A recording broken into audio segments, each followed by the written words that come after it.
Story 1. I came home early to surprise my cheating wife, caught her in the act, and delivered my revenge. John and I tied the knot 22 years ago in the small church in our hometown. Our early years of marriage were filled with love, passion, and dreams of a shared future. We enjoyed our closeness, moments at night, and couldn't get enough of each other during the day. We used to stroll hand in hand through the charming streets of our town, stealing kisses at every turn. A couple of years later, our daughter Emily was born, and our focus shifted to raising her. Over time, our relationship lost some of its initial excitement and transformed into a typical family routine. John pursued a career as a long-haul truck driver, going on week-long trips across the country and always looking forward to returning home to my warmth and care. These reunions felt like honeymoons, and this arrangement suited both of us. I started my own small, cozy beauty salon and gradually earned a reputation among local fashion-conscious individuals. As Emily grew up and pursued a prestigious degree in interior design at an out-of-state university, John and I took pride in her determination and hard work. However, during John's most recent visit home, I began to feel irritation and tension in his presence. I found myself annoyed by every little thing about him, from his morning coffee-drinking habits to his nightly snoring. I eagerly looked forward to the end of his vacation, yearning for some alone time.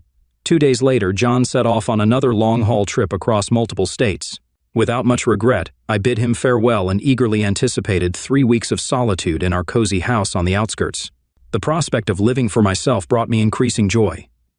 During the first week, I focused on self-care, sleeping in, reading books by lamplight, and enjoying solitary lunches at my favorite restaurants. I relished the freedom from daily responsibilities and the ability to live solely for my pleasure. However, by the middle of John's journey, I began to feel a sense of boredom and longing for his return.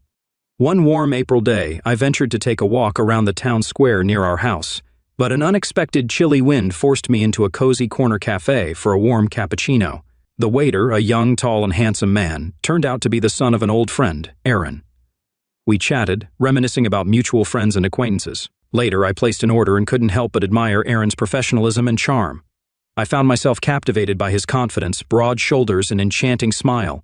His attentive and admiring gaze made me feel incredibly beautiful and desirable, despite no longer being a young woman.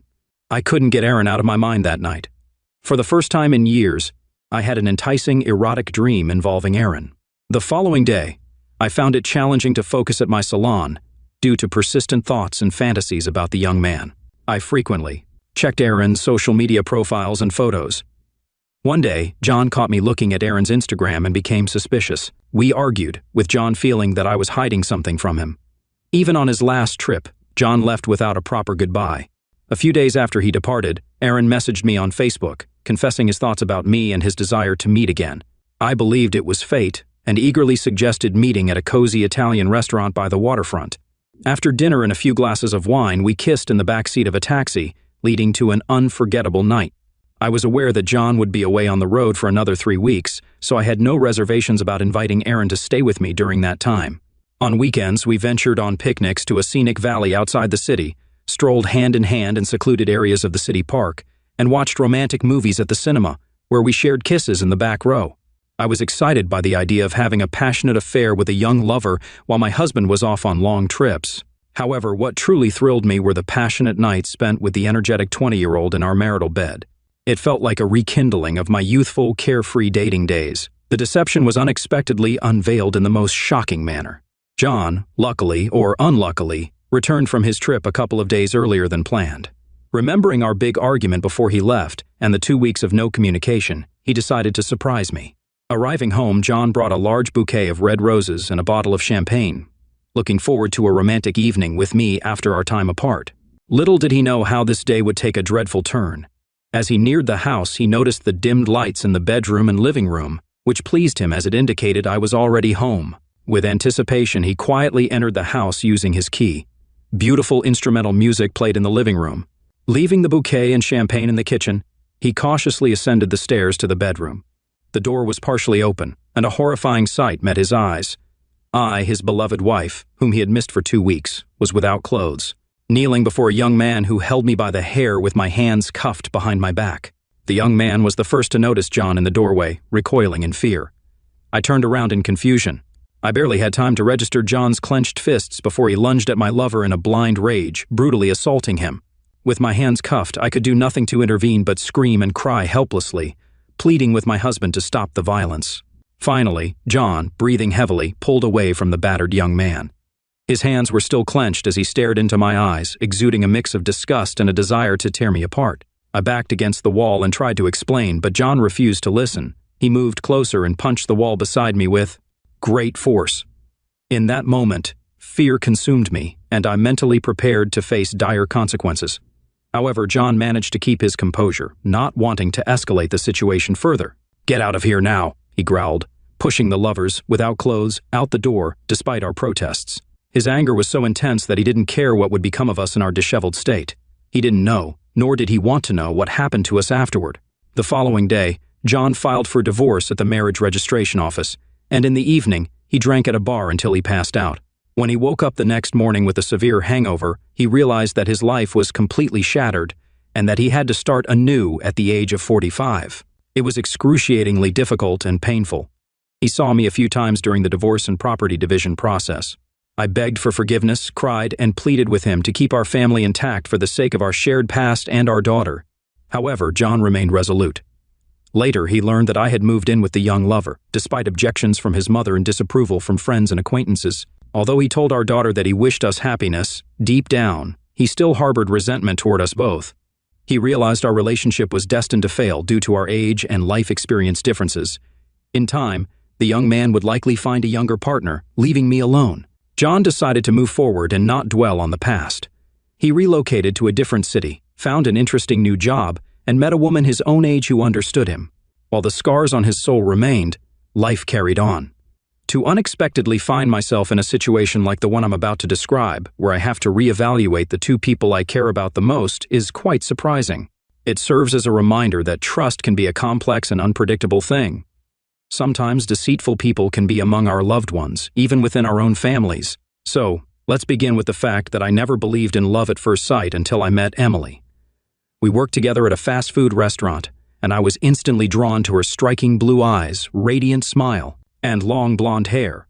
Before Emily came into my life, I was comfortable with the casual dating scene. For a while, I had different girls visiting my place almost every night, and I initially thought that was what I wanted. However, Emily taught me a valuable lesson. Without even physical contact from the start, I understood that winning her over wouldn't be easy. Emily resisted my advances because she thought I was like the other guys she'd encountered.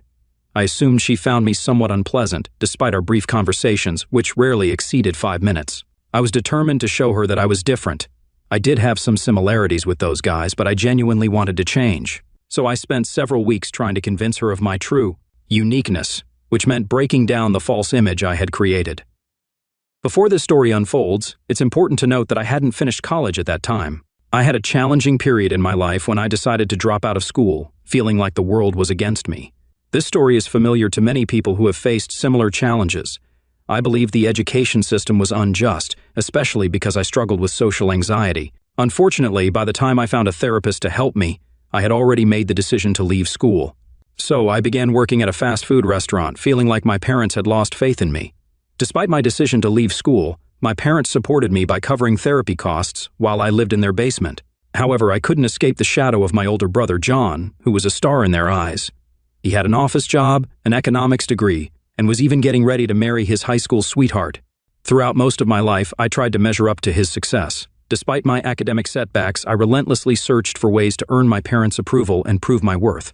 I became consumed by the idea of surpassing him in their eyes. It seemed like an impossible task, and I felt like a loser compared to John's accomplishments. This was the most painful part, and every day I spent in the basement, I felt the weight of my family's rejection.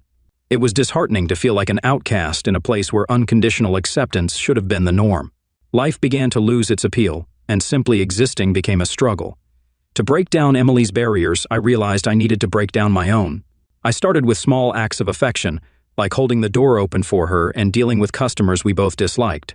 I focused on genuinely listening to her, putting aside my own careless thoughts and maintaining a respectful and attentive demeanor. Gradually, I noticed her guard began to come down, and she started opening up to me. When I entered a relationship with Emily, it felt like I stepped into a whole new world where I could finally breathe freely. I hadn't even realized how trapped I'd been until she let her walls down, revealing the incredible person she truly was. Every date with her turned into an exciting adventure, meticulously crafted by her creative spirit. We ventured beyond the ordinary, discovering hidden gems in fascinating places. We even took spontaneous trips to nearby cities in Emily's trusty Toyota. One of our favorite pastimes was visiting amusement parks.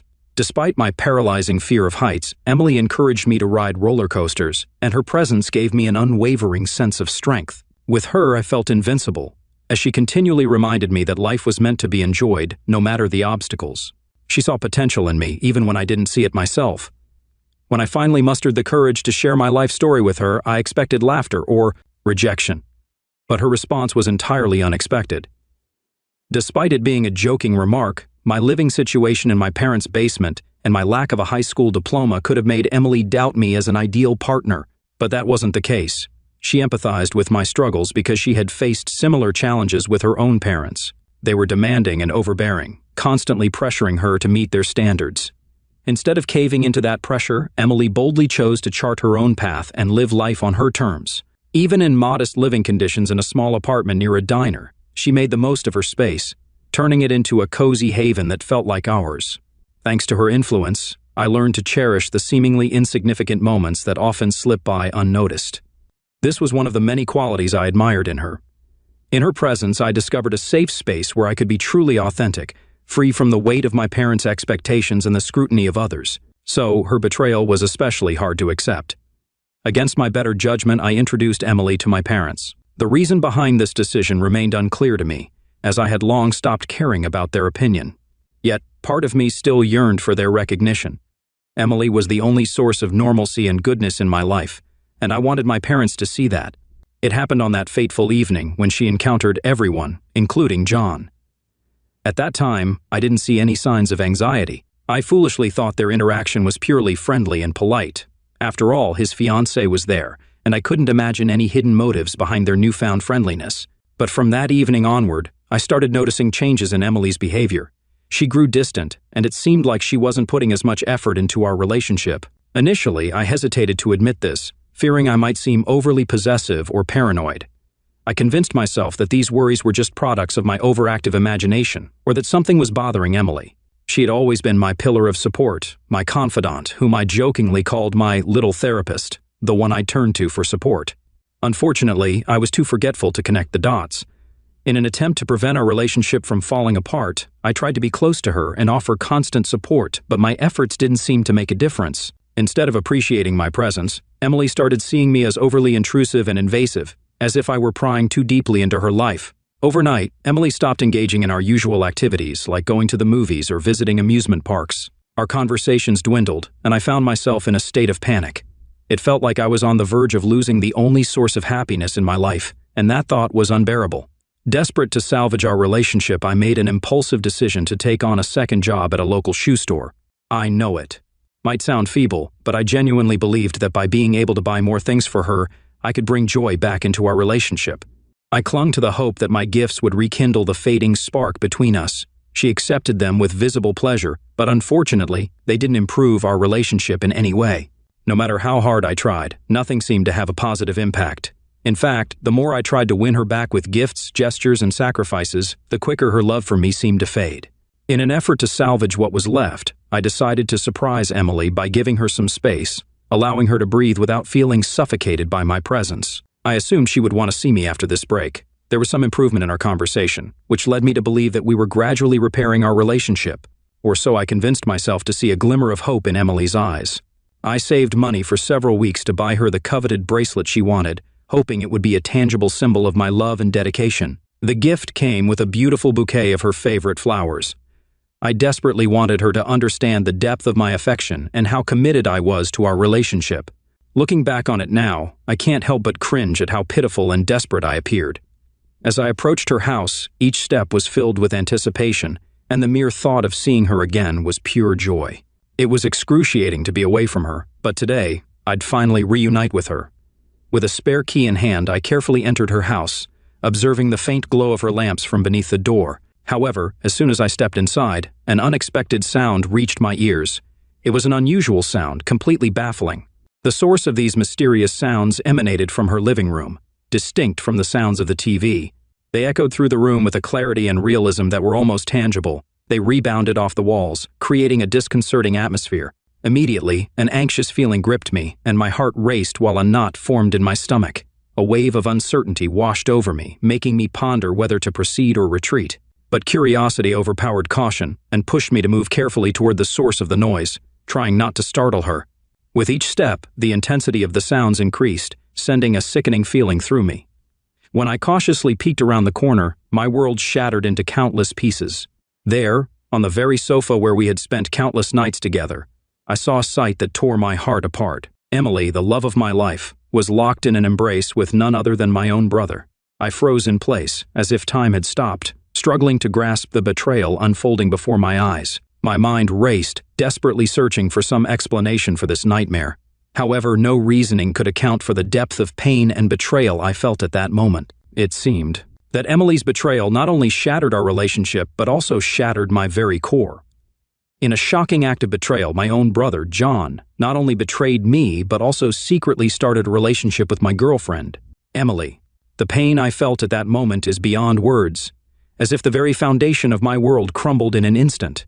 Emily, whom I once considered the love and inspiration of my life, had now become the cause of my emotional devastation. As the room spun around me, the initial shock gradually gave way to an overwhelming surge of anger coursing through my veins.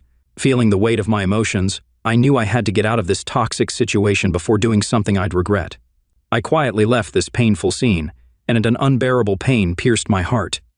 How could both John and Emily betray me like this? While I always had a strained relationship with John, the fact that he had an affair with my girlfriend was a cruel blow.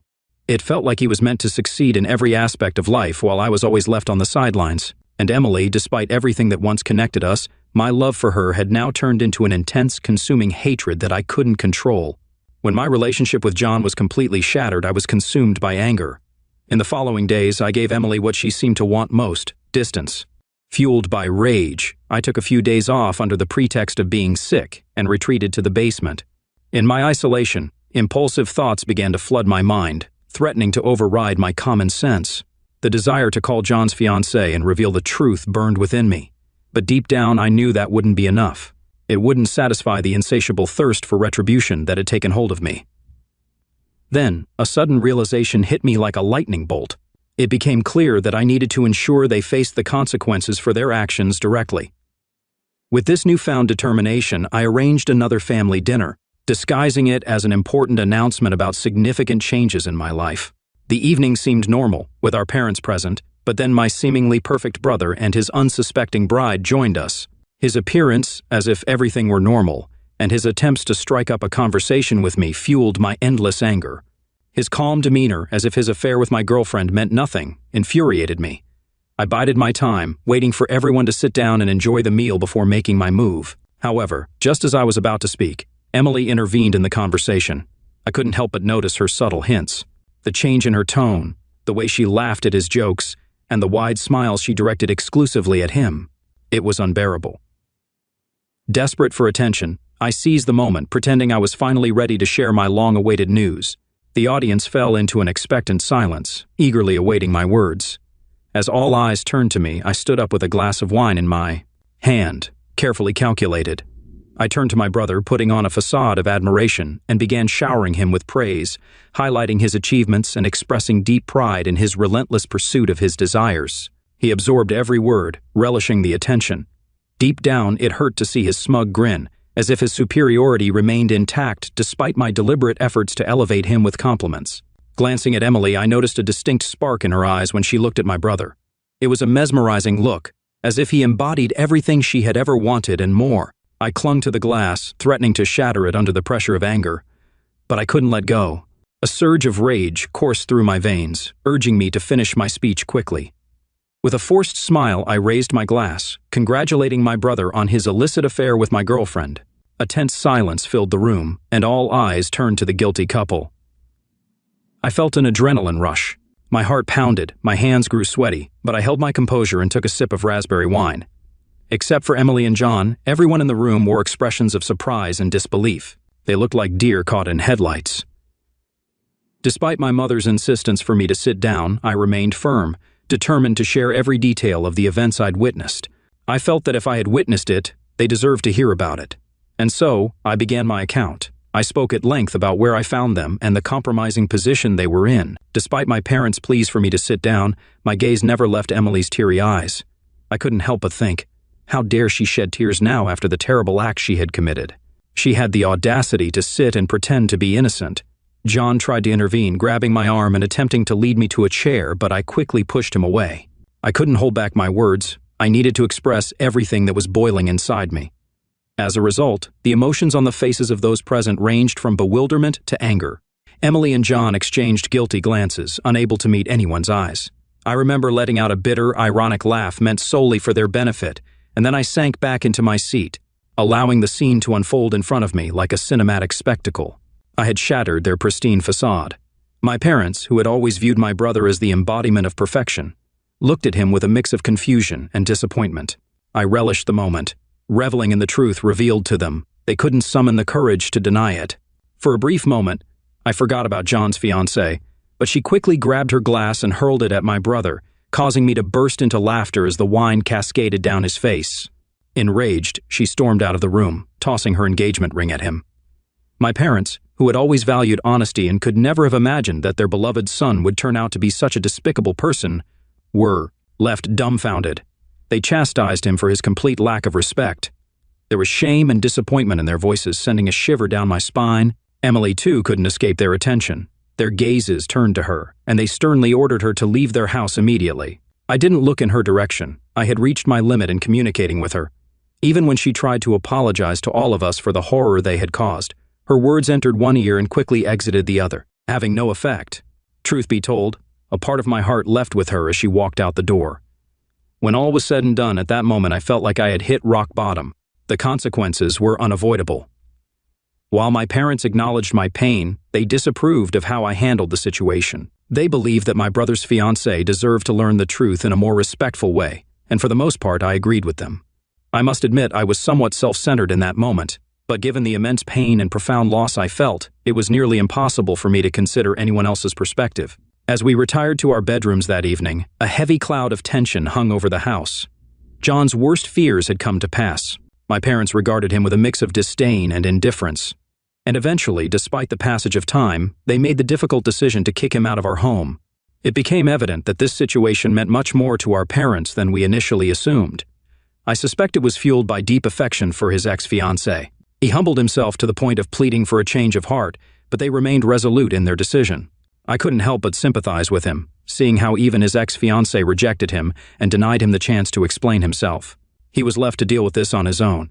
Speaking of his ex-fiancée, she shamelessly exposed him on social media, and many members of our community joined in the public condemnation. John, at one point, became a symbol of shame, the embodiment of dishonor in our town.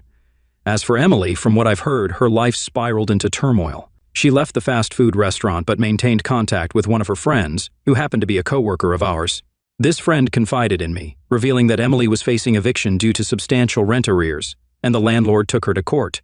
Living in a noisy trailer park, I made a firm decision to seek the same happiness that Emily once brought into my life. But this time, I was determined to find it within myself. It may sound sentimental, but I embarked on a profound journey of self-discovery, during which I realized that I deserved more than what others could offer. That's how I reclaimed my destiny. By a stroke of luck, I landed a job that not only paid better but also offered me a chance to break free from my current life situation. When I truly tasted independence for the first time, everything else faded into the background. Here's a lesson I've learned along the way. Never blame yourself for falling in love, and don't ignore warning signs. Most importantly, don't shoulder the blame for someone else's infidelity. If you know you've given your all, it reflects their character, not yours. Take this experience as a lesson and stay vigilant, even when it comes to your own family. You never truly know someone's intentions. As she lay on her modest inflatable mattress, amid fits of laughter, she confessed her simple desires to me. She didn't aspire to anything extravagant or complicated in life. Her dream was to become a kindergarten teacher, and when she saved enough money, she planned to further her education. It was she who unexpectedly brought up the topic of a date, and I could hardly believe the reality of the moment. Naturally, I accepted her offer, but it was hard for me to fathom that my efforts had been noticed and appreciated. It might sound silly, but in that moment, my 21-year-old self was filled with skepticism. This experience prompted me to adopt a completely new persona, a kind of shield to protect myself from potential rejection or the disappointed looks that sometimes met me. I made a firm decision to stop fixating on John and the image he represented, choosing to liberate myself from their influence. I boldly decided to distance myself entirely. Getting a job was my first step toward freedom, but it was meeting my new friend that truly illuminated my path and opened up a fresh perspective on life. Story 2. I brought my wife's father to catch her cheating with her lover, then disappeared completely. As Christmas neared, a time that usually fills me with joy, I found myself in a tough situation. Life hasn't been kind to me, despite my efforts to be kind to others. Some might say, "Welcome to the club, my friend," but the situation has become truly depressing. I used to think that infidelity was mostly a guy thing, but now I see that women are capable of it too. I don't want to make broad generalizations, but I'm speaking from my own experience. The situation unfolded in a way that made it seem like my girlfriend didn't like him at all, but after installing a hidden camera, the truth became clear. It became obvious that when I went to work, he secretly entered my apartment and got involved with my girlfriend. This guy used to live next door but got arrested and needed a place to stay for a few weeks. I often wondered why he was always hanging around us. After I kicked him out, he started showing up in places we were, and I wondered who was telling him our whereabouts. It felt like he had some kind of GPS tracker and was constantly watching us, but eventually, the truth came out. It happened one morning when I finished my shower and was getting ready for work. My girlfriend was also showering. Suddenly, her phone got a text message notification. In a normal situation, I wouldn't have paid much attention, but my girlfriend had a new phone, and the ringtone was unfamiliar. I checked the sender, and it was Patrick, my former roommate who had just been released from prison. We became friends in high school when we both lived in Queens. We had lots of shared memories and experiences. Patrick lived with me for a few months before his prison time, but things changed when my girlfriend moved in. After he got out, he came back and stayed with us for 2 more months. Unfortunately, we had a falling out, and I asked him to leave. Initially, he was only supposed to stay for 2 weeks, but it turned into 2 months. Paying almost $2,000 for a small 2-bedroom apartment in New York was already hard. The lack of personal space made it tough to communicate with my girlfriend because he was on the couch in the living room. In January, we planned to sign a new lease and move to a better, more expensive apartment. Next month, my girlfriend could welcome her family and friends without any embarrassment. It's important to note that Patrick and my girlfriend didn't have a strong relationship. She supported me when I asked him to leave. They met recently when I let him stay with us temporarily, so I was surprised when I saw he was texting her that morning. I didn't even know they were texting. A notification popped up on my phone screen showing their conversation. My name is Caleb, and my girlfriend and I knew a Patrick, and she didn't know any other person with that name.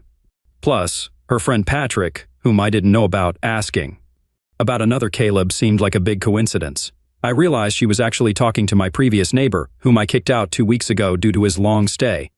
I couldn't imagine a connection between my girlfriend and Patrick, especially since she supported my decision to cut him out of our lives. But the feeling of unease lingered, suggesting something was wrong. The idea of romance never crossed my mind. Maybe they went out together for a smoke or some other activity. He had potential for other things but was fixated on becoming a rapper and spending money on studio time. He always went back to street dealing in illegal substances when he lost his job, but even there, he was unsuccessful, getting caught and serving short prison terms. This cycle repeated endlessly. Let me paint a picture for you. I grew up in a mostly disadvantaged part of Queens, where my parents are still happily married. I faced financial struggles as a child, but I was never hungry. I'm grateful to have grown up in a diverse community that exposed me to various cultures. Most of my friends during my formative years were of African descent. I didn't think I'd have a relationship with someone from a different race, as all my previous girlfriends were African American, but fate had other plans. It all started about 1.5 years ago when I met my current girlfriend while working as a courier. We exchanged witty remarks, and I jokingly asked her out, fully expecting a rejection. I became a delivery driver, which eventually led to our relationship. She's a fantastic young professional in her early 20s, with a beautiful figure that highlights her beauty.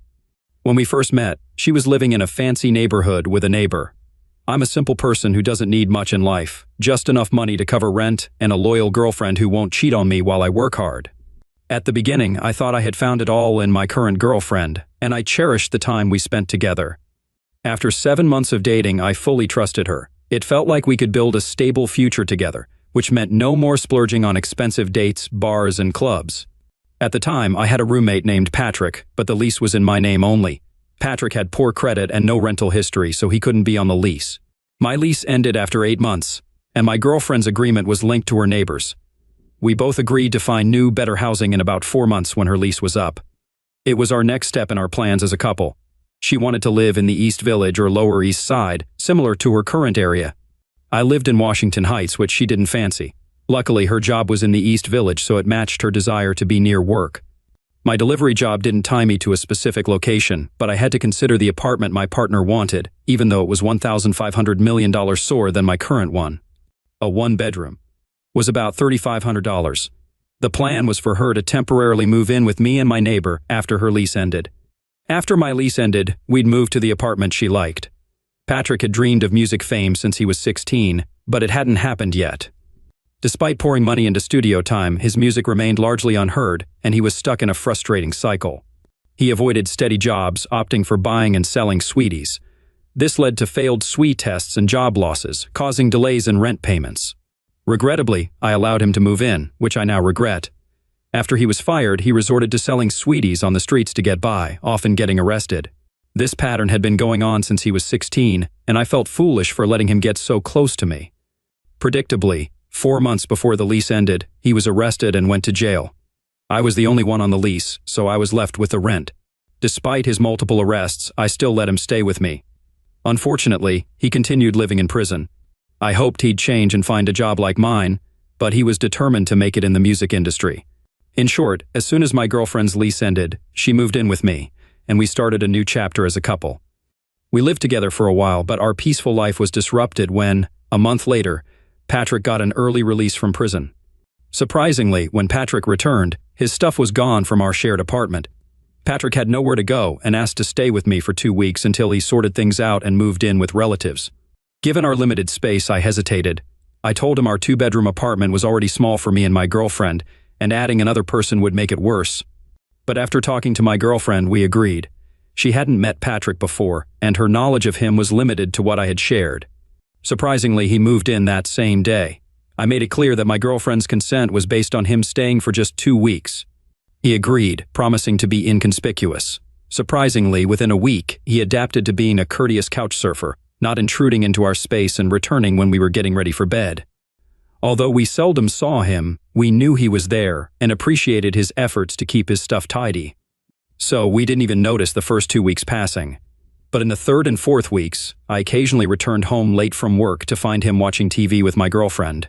While there was nothing wrong with it, I found it odd. He knew when I would be late and timed his arrivals conveniently. At first, I thought he had a friendly relationship with my girlfriend, but they hardly talked when I was around. Despite our efforts to keep things clean, our tiny space still felt cramped and suffocating. As the 5th week approached, I became increasingly concerned that Patrick had extended his stay beyond the promised 2 weeks. I felt for my girlfriend and reassured her that he would leave as promised. One evening, while lying in bed, I decided to address the situation with her. I wanted to apologize on Patrick's behalf and ease the tension in the air. Although Patrick hadn't caused any issues between us, the cramped living conditions appeared to impact our closeness. It had been 4 weeks since we were last intimate, and I felt the need to address this. I wanted to talk to my girlfriend about Patrick overstaying his initial 2-week promise.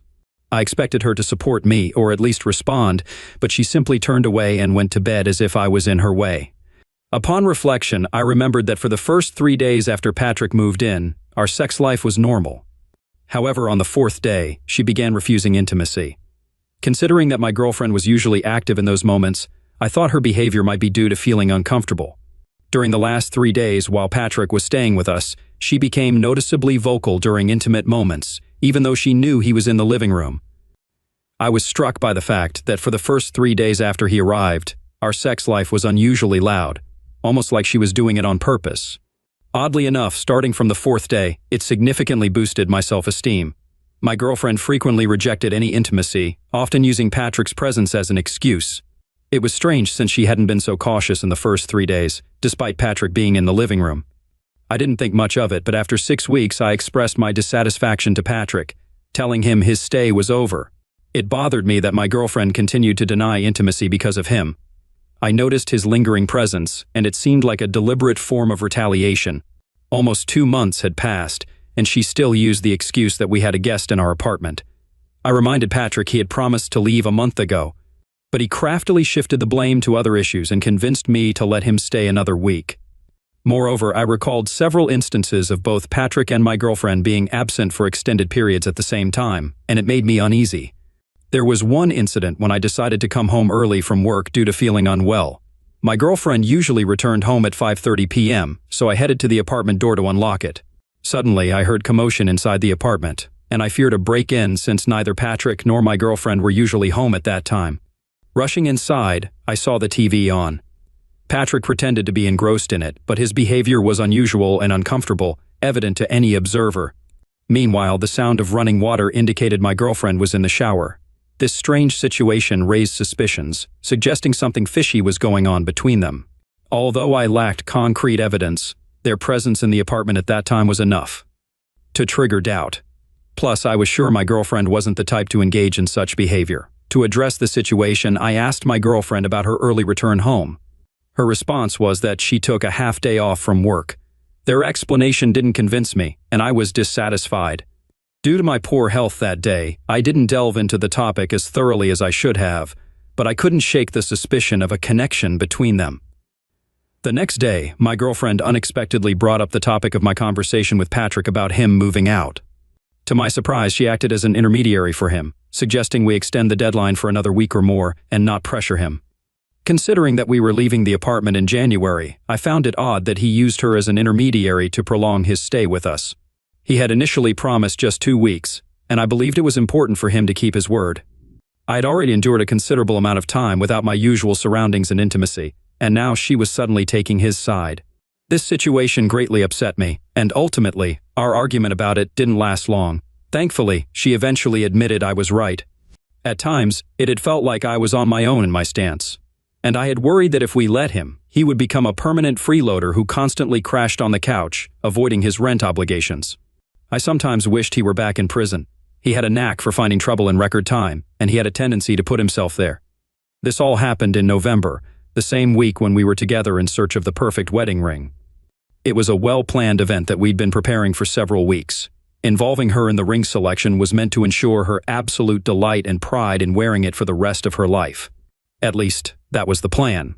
We had been discussing the idea of getting married even before she moved in with me, and we had been meticulously planning it for weeks leading up to this moment. Our grand plan involved signing a lease for a new apartment in December. I had decided to propose on Valentine's Day in January, knowing her love for romantic gestures. On the evening we went to get wedding rings, we finally had a chance to be intimate after a 7-week hiatus. It was a special reward for buying the rings and a gentle reminder of the intimacy we had missed due to the guest in the living room. The following week only intensified my longing for the bond we shared. I borrowed $4,500 from my savings, which totaled $41,000, to buy the engagement ring she wanted. I kept it hidden in a place where she wouldn't accidentally find it to surprise her on Valentine's Day. But the very next day, my girlfriend reminded me that it had been almost 2 months since Patrick started living with us, and this revelation caught me off guard. In the evening, I met with Patrick and firmly told him he had only one day to find another place to live, or I'd have to remove his things myself. He claimed he had nowhere to go, which infuriated me. I explained to him that it was not my problem. At that moment, my girlfriend emerged from the bedroom, and our voices grew louder.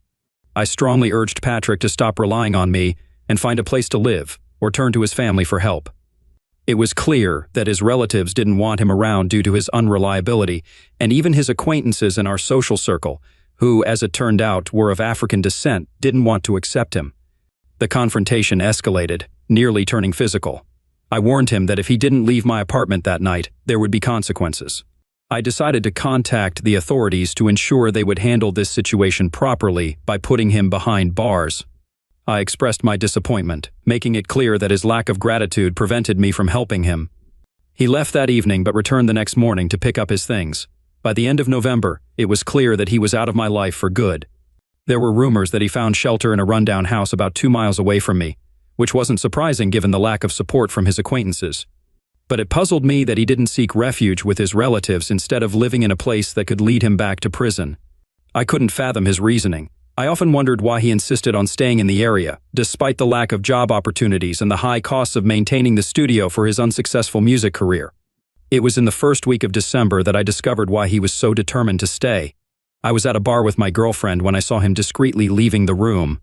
His presence there struck me as odd. This scenario repeated several times in different places, and I later found out my girlfriend had been exchanging text messages with him. This discovery made me wonder if he was tracking our location through GPS, as he often showed up in places where we were trying to avoid him.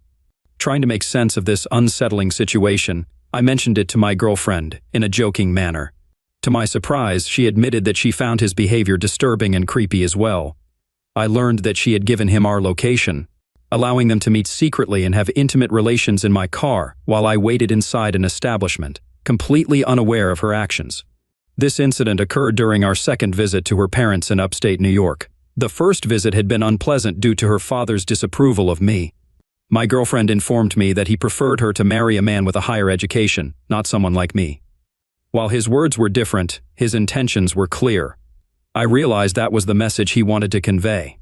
Her father, an arrogant and irritable college professor, believed he was superior to me. He saw himself as an intellectual giant. He constantly lectured me and treated me as a suspect. I disliked him, and it was evident that he thought his daughter deserved someone better. Despite my girlfriend's efforts to make her father accept me, it became clear that we wouldn't see eye to eye. She wanted us to visit her parents' home before Christmas so they could get to know me before we celebrated the holidays together. I tried to be polite to her parents, but they proved quite challenging. They expressed a desire to visit my girlfriend and see where she lived now. But she insisted they wait until we moved to a nicer apartment in the East Village, or Lower East Side. She was afraid that if they saw the condition of our neighborhood and apartment, they would be disappointed. We were planning to sign a lease for a new apartment in 2 weeks, just a few days before Christmas. The following week, I found a notification from Patrick on my girlfriend's newly purchased phone. Without knowing the nature of their communication, I saved a record of the message. My main feeling was confusion rather than suspicion, as I had never seen my girlfriend as someone who would betray my trust. As she finished her shower, I wanted to capture the text message as proof. While driving to work, my thoughts were preoccupied with the dynamics of the relationship between my girlfriend and Patrick. I had many questions about his messages, particularly the ones about my work schedule, which raised suspicions about a possible connection between them. I recalled how she used to be vocally expressive during our intimate moments while Patrick lived in my apartment. I couldn't help but think about how she chose her outfits when Patrick was around. The lack of intimacy, which she attributed to Patrick's presence, also weighed on my mind. I remembered numerous instances when I unexpectedly returned home to find both of them in the house. I thought about his sudden appearances in various places, and her unexplained disappearances for short periods of time. Gradually, everything began to make sense, and my suspicions of their affair intensified. Even before my work shift ended, throughout the day I wrestled with my emotions of worthlessness, anger, and confusion. I desperately hoped that my conclusions were wrong. As my life revolved around this woman, without her, I might have moved to Florida by now. A friend in Florida had made me a tempting offer 3 months ago, offering $1,500 a day after taxes for transporting cars in a certain region of the United States. However, as my relationship with my girlfriend deepened, I understood her reluctance to leave New York and her family. I made the resolute decision to stay in my apartment. On the same day I received a text notification, I decided to verify my suspicions. To do that, I chose to buy a pair of high-quality hidden video cameras with excellent resolution. The plan was to discreetly install them in my bedroom and living room to remotely monitor the situation through Wi-Fi and receive real-time updates on my phone. Capitalizing on the evening while she slept soundly, I expertly placed the cameras in their designated spots with great care. I connected them to the Wi-Fi network, ensuring uninterrupted communication with my mobile device. Before heading to work the next morning, I carefully checked the cameras, ensuring they remained hidden and operated optimally. I strategically concealed the cameras in various spots and then left with my phone, ensuring it was synchronized. Typically, my girlfriend and I had different work schedules. She left for work at 7 in the morning, and I left at 5, so I expected several days would pass before the cameras recorded any significant events. However, I was shocked by the reality. Just half an hour after I left the apartment, the camera's motion sensor went off like crazy. At that moment, I was leaving the subway. I stood in the middle of the station trying to comprehend the shocking scene unfolding on my phone. Initially, I thought it was my girlfriend who had triggered the motion sensor. But when I looked at my phone, I saw Patrick's presence on the screen. To my bewilderment, he was already in my apartment, passionately kissing my girlfriend in the bustling living room. Commuters hurried by, paying no attention to the heartbreaking scene I was witnessing, and I stood there in complete bewilderment. How could this happen? Then it dawned on me that Patrick must have been hiding nearby, patiently waiting for me to leave for work. My girlfriend was standing there, completely naked, draped only in a white towel over her head. I was at a loss, unable to comprehend the betrayal unfolding before my eyes. As I weaved through the crowd, my legs grew weaker, and eventually, I had to find a seat at the nearest station. To my amazement, they began engaging in sexual acts right on the couch in my living room. I was both surprised and captivated by their ease and comfort. It was evident that this affair had been ongoing for a long time, all unbeknownst to me. The realization that I was running late for work suddenly hit me, yet I felt a strange indifference. It seemed that, at that moment, my life had lost all meaning. Everything I once treasured was shattered, and I felt utterly defeated. The rage inside me reached a boiling point, and I was overwhelmed by an irresistible desire to seek revenge against these two individuals.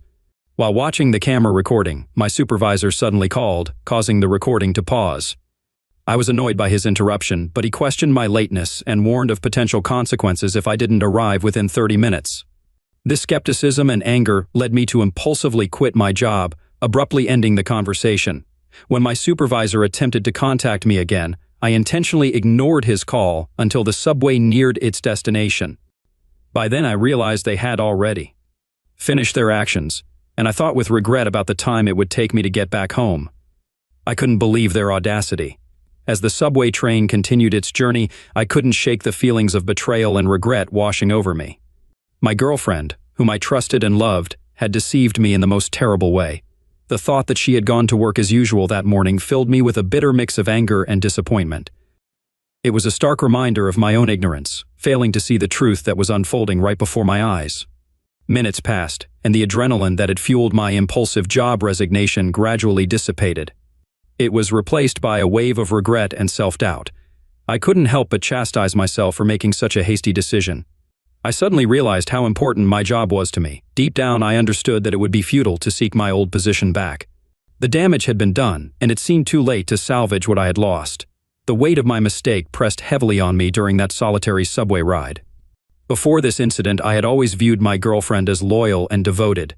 The idea that she might betray me had never crossed my mind. And now I had to confront the painful truth that she had been having an affair with a man I considered my friend. Disbelief and heartache intertwined, making that subway ride the saddest of my life. I had always shown kindness to these people, repeatedly offering my assistance. Even when his family had rejected him, I had shown understanding. But in return, my girlfriend and friend treated me cruelly. How could I trust a woman who had an affair with my friend? The idea of proposing to her on Valentine's Day as I returned to my apartment seemed unthinkable. Early in the morning, around 8 a.m., I removed my work clothes and collapsed on the bed, crying like a helpless child. It felt as though all my achievements had been wiped away, and I was essentially starting from scratch. I found myself in a tough spot.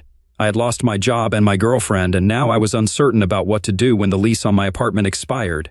Moving in with my ex-girlfriend wasn't an option due to our breakup, and without a higher-paying job, I wouldn't be able to afford my apartment in 2 months. Finding another job was challenging, especially with so many candidates vying for the same positions. I had already informed my landlord about my intention to move out, and now I was in a state of limbo. Although I briefly considered reaching out to my former employer in the hopes of being rehired, I was pretty sure I had already been fired. Even if I were to apologize, it seemed unlikely that it would salvage the situation, with the abundance of candidates interested in the job. Thankfully, Florida offered a glimmer of hope in the midst of my despair. I decided to change my circumstances and turn to a friend who, along with his wife, ran a car transportation company in Florida. Although he had previously offered me a driver's position, I had declined due to my girlfriend's reluctance to leave New York. However, now, desperate for a fresh start, I reached out to my friend. Unfortunately, he didn't answer my call, prompting me to contact his wife, who played a significant role in the business. She managed the company's website, handled accounts receivable, and took phone calls when her husband was on the road. She informed me that there was still an open position and asked if I could come to Florida. I agreed and said I could visit the next day to inspect the place. As a result, I planned to book a ticket to Florida. Currently, I had $3,500 in my bank account, and by returning the engagement ring today, I would receive $4,500 compensation, giving me a total of $8,000. While contemplating my future, I began to feel a sense of optimism. The idea of leaving without informing my ex-girlfriend was becoming increasingly appealing. I wondered if anyone could truly understand my dire situation. I received strong recommendations to follow this path, with the main advice being to leave, endure the shocks, relinquish the desire for revenge, and disappear from her life completely. I had pondered this idea for a while, but it initially seemed too simplistic to me. My anger towards both her and her lover fueled my desire for revenge. Yet, in the end, I recognized the most crucial aspect of this plan, ending it all and severing all ties with her, never to meet or communicate with her again. My vanishing act was tied to her repeated attempts to contact me, and I longed for it all to be over, wanting to see her reaction personally. Surprisingly, the guys involved also longed for closure. I spent the entire day alone in my apartment, providing ample time to contemplate the actions of both my girlfriend and the former friend who had turned out to be my roommate. As a result, I concluded that the most appropriate retaliation would be to keep all information about my intentions to myself and reveal the news to her at the very last moment, when she least expected it. When I returned home that evening, I could barely contain the urge to engage in an argument with her. In my eyes, she appeared malicious, vile, and wicked. I couldn't fathom her motives for such a betrayal. Despite losing all affection and desire for her, I decided to maintain a facade of indifference, pretending that I was unaware of anything. That night, as we lay together, restless thoughts consumed my mind. What could have driven her to such actions against a man she had professed her love for? It occurred to me that perhaps this affair had started only a week after his arrival, and I wondered if it served as a means to humiliate and disgrace me. She may have been intrigued by being with a man of a different race, like indulging in forbidden fruit or conducting an experiment. I couldn't think of any other reason for her actions. Before going to bed, I informed her that I had to go on a 4-day business trip to Florida as required by my company. I suggested she sign an apartment rental agreement in my absence, assuring her that I would sign an addendum when I returned. The leasing company had already checked our credit, and our combined income was sufficient for the housing. She agreed to the plan. I booked a flight to Florida, which turned out to be the most expensive ticket I'd ever purchased. However, despite the cost, it was worth it because I couldn't stand living in the same apartment with my girlfriend any longer. The thought of her infidelity in my own bed while I was at work disgusted me. It was unnerving to realize that my girlfriend was most interested in the timing of my flight, presumably to inform her lover of the ideal time for their rendezvous. I couldn't help but wonder how long she intended to continue this affair. Having once proposed to her, I contemplated the future. Would our story continue in our new apartment? Would it proceed after marriage and the formation of a family? These thoughts made me grateful that I wouldn't be around for those significant moments. Feeling despondent, I decided to create some distance from her. The next morning, I told her that I had to leave early, even though I had rearranged the camera the day before to capture a better view of our living room and bedroom. I ensured that I saved a video recording of their activities on a portable hard drive. It was almost predictable. As soon as I left the apartment, Patrick, her partner in the affair, wasted no time entering. Their actions fell into a routine. Fortunately, a strategically placed hidden camera managed to capture their facial expressions, her loud and obnoxious screams, and even their intimate moments. What surprised me most was their complete disregard for protection. It was thoughtless of her to put my health at such risk. Besides, Patrick had recently been released from prison, and I couldn't help but wonder about the diseases he might have contracted there. In my unstable life situation, I was concerned about potential health risks, especially regarding venereal diseases. With this in mind, I mentally noted that I would definitely get tested upon arriving in Florida. Just before boarding the flight, I managed to get in touch with my friend, who explained the driver job opportunity in detail. Luckily, I already had a CDL license, so I only needed additional training to upgrade my skills. While it won't be easy to drive across the entire country, I genuinely enjoy being behind the wheel, and the compensation is nearly 3 times what I used to earn. Plus, I dream of owning a spacious house in Florida with a large backyard, a far cry from New York, where most of my income goes into renting. Such real estate won't come cheap. Even though I'm unsure about the exact date of my trip, I have enough time to contemplate my next steps. Maybe I should heed my friend's father's advice and return to school once I've saved up enough for tuition. Right now, everything feels uncertain and unresolved. I'm overwhelmed with emotions, making it hard to make a rational decision.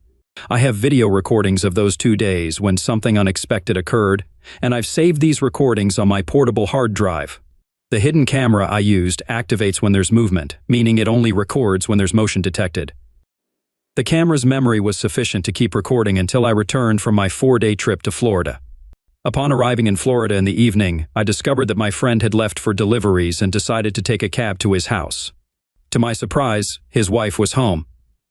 My friend and his family live in a magnificent Florida residence, and seeing their prosperity filled me with joy. We grew up together in Queens, so their success felt even more remarkable. Comparing their grand home to my small New York apartment couldn't help but seem comical. Nevertheless, I felt optimistic about embarking on this new chapter of my life in this place. During our conversation, my friend expressed strong disapproval of Patrick, whom he had warned me to stay away from many years ago. Unfortunately, I didn't heed his advice. Ironically, I now find myself grateful to Patrick for revealing my girlfriend's true nature. If it hadn't been for him, someone else might have uncovered her deception. Who's to say it could have been another person of African descent? During my visit to my friend's house in Florida, I decided to review the recordings from my camera in the evening. To my complete shock, I saw Patrick in my home, eating my food, occupying my bed, and engaging in intimate activities with my girlfriend on the same bed. The depth of this betrayal became unbearable. Initially, I had planned to address it with her after she moved to a new apartment, but witnessing this blatant lack of respect in my own bed pushed me over the edge. Yet, I realized that taking matters into my own hands would lead to negative consequences. The thought of seeking revenge crossed my mind, but I quickly recognized the potential fallout, such as ending up in prison for a significant portion of my life. Instead, the next day, I decided to contact her father and give him the keys to my apartment. My plan was to include videos that showed his daughter engaging in an intimate relationship with a person of another race to provoke a strong emotional reaction. I began making duplicate keys to my apartment. The next morning, I saved and transferred the recording of their intimate encounter to a USB drive. On the same day, I sent it to her father using an express delivery service. Initially, I had considered contacting her father directly, but I lacked his contact information. Then I searched for him on the college's website but only found the number to his office. I persistently called his office multiple times until he finally answered. He recognized me, and I took the opportunity to reveal the truth about his daughter. I explained that she had asked me to accompany her on a trip to visit relatives, emphasizing that we weren't romantically involved, just friends with benefits. I was one of her many lovers, the person she lived with, and dealt in illegal substances. I informed him that, as a gesture of goodwill, I had made copies of her apartment keys and suggested he visit her at 8:00 p.m., the optimal time. I intentionally didn't mention the presence of video recordings, unsure of how to explain that aspect. After our phone conversation, he remained silent. I assumed he might be shocked by the unexpected information I had shared and was awaiting the inevitable consequences. Alternatively, he could suspect it was a hoax, although I strongly doubted it. Perhaps it was due to the extensive information I provided.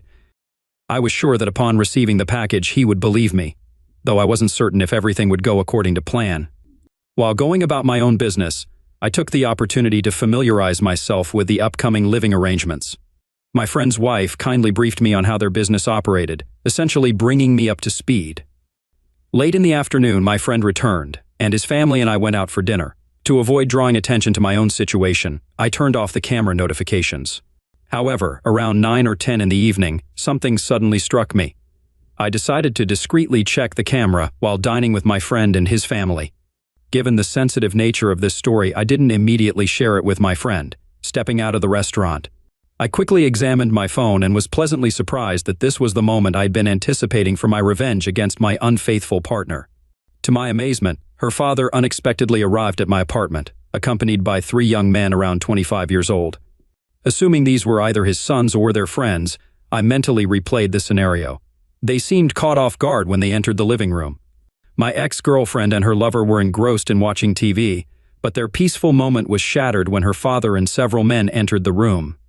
Patrick, in a t-shirt, appeared bewildered, and my ex-girlfriend hurriedly attempted to cover herself, remaining in her underwear. Her father began berating her, expressing his disappointment with her lies about her boyfriend. In that tense moment, it seemed to me that I foolishly hoped for a different outcome, perhaps wishing that the situation could be resolved without resorting to physical measures. However, my ex-girlfriend didn't get the chance to express her thoughts. Her father categorically prevented her from doing so, showering Patrick with degrading insults, some of which were too offensive to repeat. I observed the bewildered look on her face as her father accused her of betraying her family and demanded an explanation for her actions. Her reaction was truly priceless. She appeared completely confounded, not knowing where to begin. I couldn't help but find the situation amusing, and her father's frustrated, angry, and arrogant demeanor was incredibly satisfying to witness. It was hard to bear seeing a beloved child entangled in something he despised. Her father relentlessly scolded her, hurling degrading insults at Patrick, and seemed ready for a confrontation with the three men accompanying him. It was clear he anticipated Patrick's involvement. It's no wonder he came prepared for any outcome. However, at the first opportunity, Patrick hastily retreated, leaving my ex-girlfriend alone. Her father continued his verbal onslaught, nearly disowning her but not severing family ties. The most remarkable part is that I recorded the entire incident on video. After her father's departure, she was left in a state of shock and isolation. Overwhelmed with emotion, she called me with tears in her eyes, anxiously asking when I would return. Little did she know that I had orchestrated this entire scenario, forever rupturing the bond between father and daughter. Their relationship would never be the same, and she had only me to blame for these irreversible changes. During our phone conversation, she expressed a desire to confess something but couldn't discuss it over the phone. I advised her to wait until my return home for a face-to-face conversation. I tried to console her, urging her to stop crying and assuring her that I would be back in 2 days, ready to listen to her problems. To my surprise, the next morning she didn't invite Patrick for another intimate meeting. It seemed the fun had suddenly ended. As I later learned, she had no way to contact him. Despite this, I couldn't help but grin because she had brought this situation upon herself. Now she'd have to face the consequences of her actions. Later that day, I received the results of an STD test, which came back negative. It was on the day I was supposed to fly back to New York that she finally discovered I was the one responsible for unveiling the truth. Presumably, her mother had informed her about the situation. As I headed to the airport, she called me and admitted to her infidelity. I realized she had pieced it all together. She mentioned that I had gone to extreme lengths, secretly recording and destroying her family, which she considered unnecessary. I explained how she had wrecked my life, especially as I was on the brink of getting married. She somehow managed to find 2 hidden recording devices and threatened me with a lawsuit upon my return to New York. I decided to consult with my lawyer to determine if she had a valid claim. It remains uncertain whether she genuinely has one.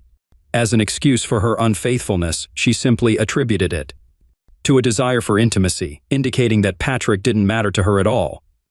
The way she spoke suggested an attempt to downplay the seriousness of the situation. It seemed as if she expected me to just move on. I made it clear that our relationship was over, everything between us had ended, and my intention was to return to New York, collect my belongings, and then relocate to Florida. In response, she threatened legal action for invasion of privacy and creating adult content out of revenge. I stood my ground and told her to go to hell. The only regret I have is that I didn't give her a chance to explain herself. I'm curious to know how her relationship with Patrick began. From what I gather, it probably started about a week after he moved in. It would be intriguing to hear the story from her perspective. I now reside in Florida, where I work in car transportation across the southern regions of the country, occasionally making stops in the north. The latest news about my ex-girlfriend reveals that she has finally found a new roommate. Her relationship with her father has completely disintegrated since he wants nothing to do with her. As for Patrick, his whereabouts are unknown. To be honest, I don't know, nor am I interested in his fate. What matters most is that I've learned that things turned out terribly for my ex-girlfriend. After my revenge and the strained relationship with her family, she suffered from severe stress and developed psoriasis. Her body and face were covered in painful rashes, causing not only discomfort, but also a loss of self-esteem. Once a beautiful girl, now she goes unnoticed by men, and I can't find it in me to feel sorry for her, given the pain and suffering she caused me. Story 3. Arthur, are you listening? You just need to sign the papers and we're finished. My wife, Annie, whom I've been married to for over 25 years, was speaking to me. I tried to pay attention, but her voice seemed to drift further away as her rant continued. It all began this afternoon when I came home from work. Annie sat at the table with a glass of wine and a determined expression. Unfortunately, she only had 1 glass, neglecting to consider if I might want one too, especially given the direction our conversation was taking. I sensed trouble brewing as I sat down. Without asking about my day, Annie plunged into the news that she was leaving me. She claimed to have found her soulmate, someone who made her happier than I ever did, rendering me no longer adequate. Despite her escalating volume, her words became increasingly distant to me. Our story followed a familiar pattern. We met in high school, stayed together, and welcomed our daughter Sally shortly after getting married. While she wasn't the primary reason we tied the knot, she was always part of the plan. Presently, we both held steady jobs, lived comfortably, and had managed to pay off our house, with some savings to boot. We frequently professed our love, took family vacations, and though our physical closeness had waned over time, we still found moments of closeness. I believed our love ran deep, and we were destined to grow old together until this afternoon. Annie's rant continued, her face reddening with each passing moment. "Arthur, look at me!" It became increasingly difficult to focus, but I turned towards her. "You need to sign these papers." She pointed adamantly at the documents before me. Her tone was demanding, yet I struggled to maintain concentration. It felt as though the room's brightness and color were fading, despite the kitchen lights being on. Internally, I was fraught with emotion, but externally, my body remained unresponsive. The longer I remained silent, the angrier Annie grew. The last thing I remember is her slap, though I couldn't feel the impact. I imagined it leaving a prominent red mark, but still I couldn't move, and the world seemed to darken around me. It had been a long day. The drive home from university was delayed due to an accident slowing everyone down. When I arrived home, there was an eerie quietness in the house. The lights were on, Dad's car was in the driveway, but Mom's was nowhere to be seen. Upon entering the kitchen, I threw my bag and books on the ground. Dad sat at the table, motionless, staring into space. On the table lay an open bottle of Mom's wine and a mostly empty glass. In front of Dad were papers with numerous "Sign Here" tabs. Approaching Dad, I touched his shoulder from behind. "Hey, Dad." I anticipated a response, but he remained unresponsive. Walking around to face him, I was taken aback. His eyes appeared glazed, almost milky white, with traces of tears staining his cheeks. He wasn't blinking, and a trail of drool hung from his mouth, threatening to drip into his lap. Panicked, I called out, "Dad! Dad! Come back to me, Dad!" Tears welled in my eyes. With no response from Dad, I tried to calm myself. "Slow down, Sally. Dad needs help," I whispered to myself. Retrieving my phone, I dialed emergency. I explained that my father, Arthur Other, was unresponsive. After providing my details and address, they dispatched an ambulance, promising a 10-minute arrival time. I sat beside Dad, holding his hand, offering reassurance. This man had been my everything growing up. Despite his demanding job, he always made time for my school events, musicals, and ballet. He endured my early attempts at the violin, encouraging me every step of the way. On my 16th birthday, he surprised me with a Heidersign violin, not the best, but it held sentimental value as it came from him. Now, 5 years later, I was studying music at university with a focus on strings and violin, thanks to his unwavering support. As I waited, questions raced through my mind. Why was Dad like this? What had happened? And where was Mom? Glancing at the paperwork on the table, the words "petition for divorce" caught my eye. Shocked, I began reading, my skin crawling at the revelation that Mom wanted to divorce Dad for reasons unknown to me. It appeared highly likely that Dad's condition stemmed from the documents, especially considering Mom's open wine bottle, indicating she had given Dad the papers and left. People often speculate on the rapid fluctuation of emotions. I suppose they've never experienced such a betrayal.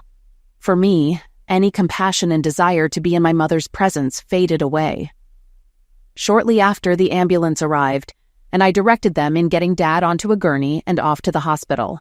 After locking up the house, I followed behind, making calls as I drove. I contacted my grandmother, Dad's mom, his sister Rhonda, his best friend, and then his manager at work, informing them of Dad's situation and his impending absence. I explained that I found him unresponsive and that he was en route to the hospital. Everyone requested updates on his condition, and his manager assured me of arranging emergency leave and informing their boss. I knew I was putting off the next call, consumed with anger, but I felt compelled to call Mom. The phone rang, and she answered after a couple of rings. "Hi, Sally, my darling, how was your day?" I was taken aback by her casual tone. Surely she couldn't be so naive as to think I wouldn't know what was happening. It had been almost an hour since I found Dad, and Mom was well aware of my routine. "Where are you, Mom?" "I'm out and about, sweetie," she trailed off, sensing my inquiry. "So, in other words, You've just shattered my father, your husband, and left him without a second thought.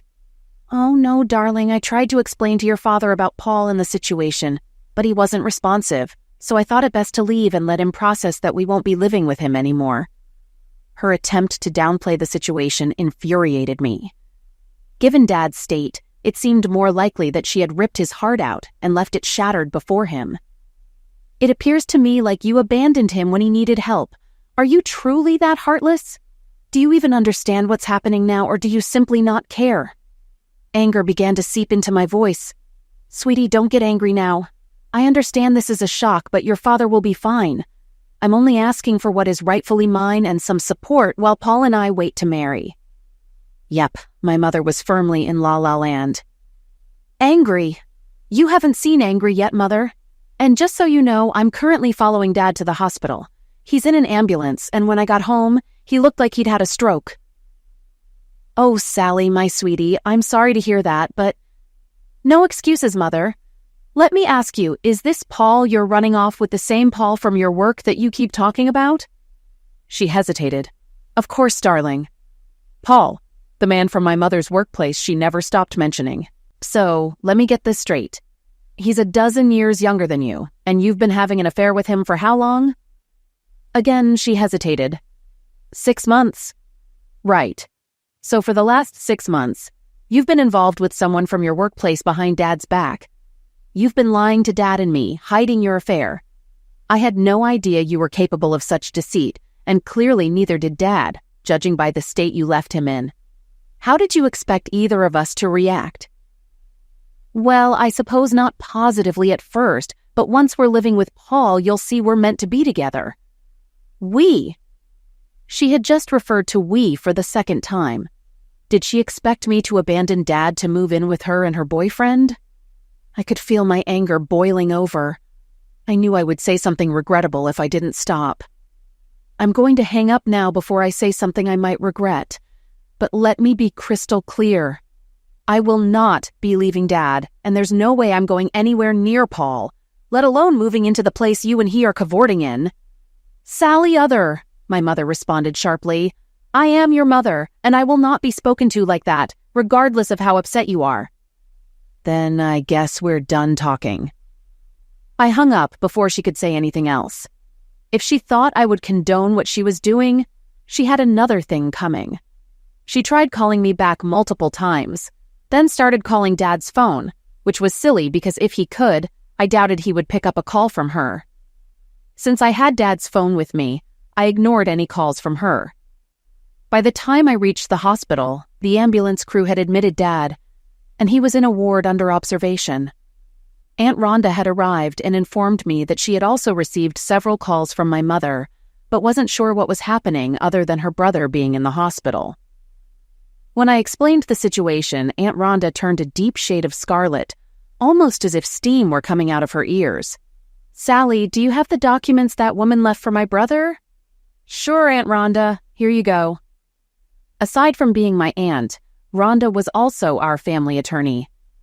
For the next hour, we sat beside Dad as Rhonda read through the documents, occasionally muttering under her breath.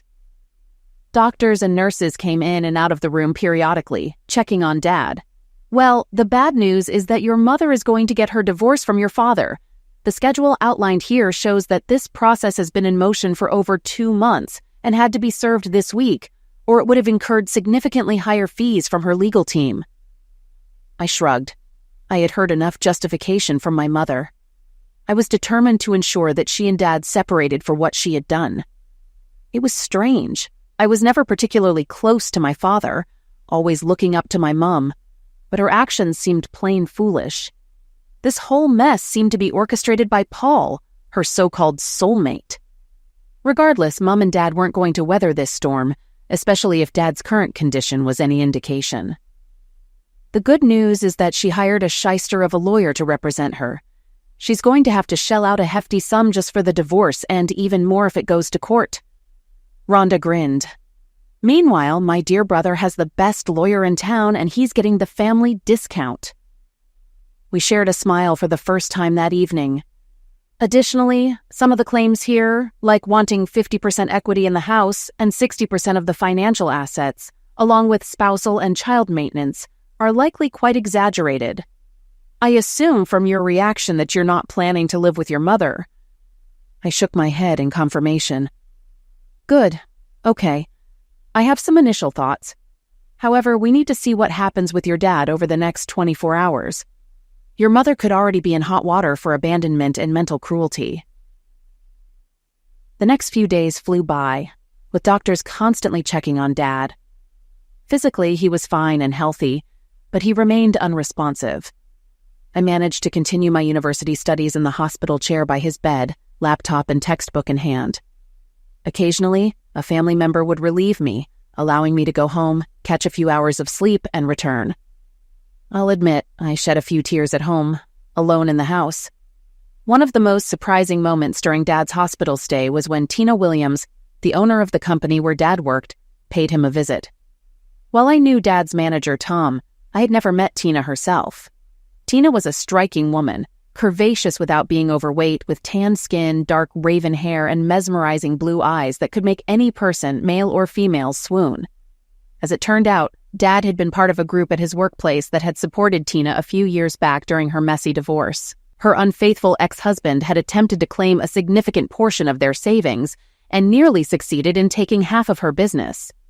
Dad had introduced her to Aunt Rhonda, who had successfully protected Tina's assets, ensuring she didn't lose any business shares and securing child support for her then 6-year-old daughter.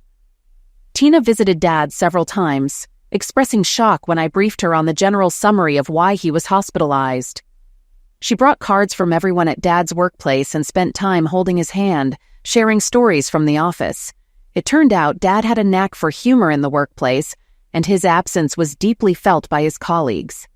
I should mention that Dad is an accountant by profession, working for one of the financial clearinghouses that assist banks in processing payments to financial institutions. While the work may be tedious, Dad apparently brightened up the workday for everyone with his humor and presence. About 2 weeks later, I returned from a shower and a nap at home to find Rhonda and Tina in the midst of a conversation. Although it seemed a bit heated, their frustration was aimed at my mother rather than each other. It turned out that my mother had sent a demand letter to Tina, requesting access to all of Dad's bonuses from the past few years. It didn't matter that the bonuses had already been paid out. The letter demanded that she receive 50% of them within 30 days into a designated bank account, or she would pursue legal action against Tina. Besides the absurdity of her claim for money already dispersed, it seems like she and her new partner are in dire financial straits since I've frozen all the joint assets while Arthur is incapacitated," Rhonda remarked, sporting an exploitative grin. I chuckled, making my presence known. "Yes.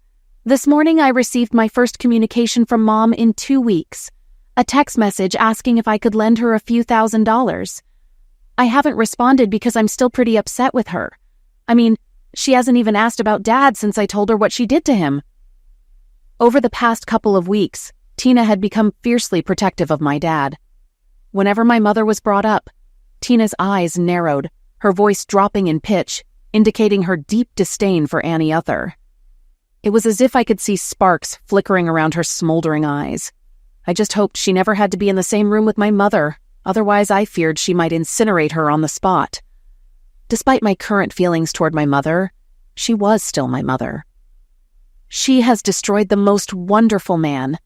Sally, if it weren't for your father, I wouldn't have my Clarice or my business.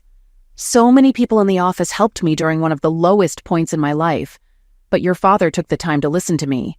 He never judged my ex-husband or me. He just let me talk. No one has ever done that without offering an opinion. He introduced me to your aunt here, ensuring I was taken care of. If he were single, I would have pursued him with everything I had after my divorce." I shrugged and let a smile grace my face. "He won't be married much longer." Their faces registered realization, and Rhonda giggled while Tina smiled. "Thanks, Sally. I needed that. I still can't believe what your mother has done to him or that she discarded such an amazing man. I need to head back to the office, but before I do..." Tina walked over to my dad, and as Rhonda and I watched, she bent down and gave him a tender but sincere kiss on the lips. She looked up at us and smiled. However, Her smile quickly turned into shock when my dad emitted a groan.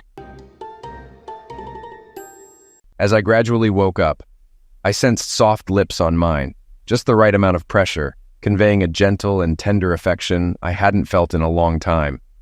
The hospital room's beeping and my groans reminded me of my surroundings. Anticipating Annie's presence as I opened my eyes after that affectionate kiss, I was surprised to find Tina standing there with a smile on her face. "Tina?" Approaching from the other side of the bed, Sally and Rhonda joined us. "It's okay, Daddy. You're going to be okay, you hear?"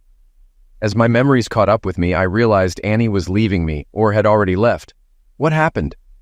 Over the next few minutes, the three of them filled me in on how Sally had found me unresponsive, called an ambulance, and discovered the divorce papers, revealing Annie's months-long infidelity. I learned how Annie had threatened Tina once Rhonda froze our finances until they could determine my condition. "How long?" "2 weeks, Arthur," Rhonda replied. I turned to Tina. You kissed me?" Tina blushed. "Yeah, sorry, I was about to head back to the office and was saying goodbye." I smiled.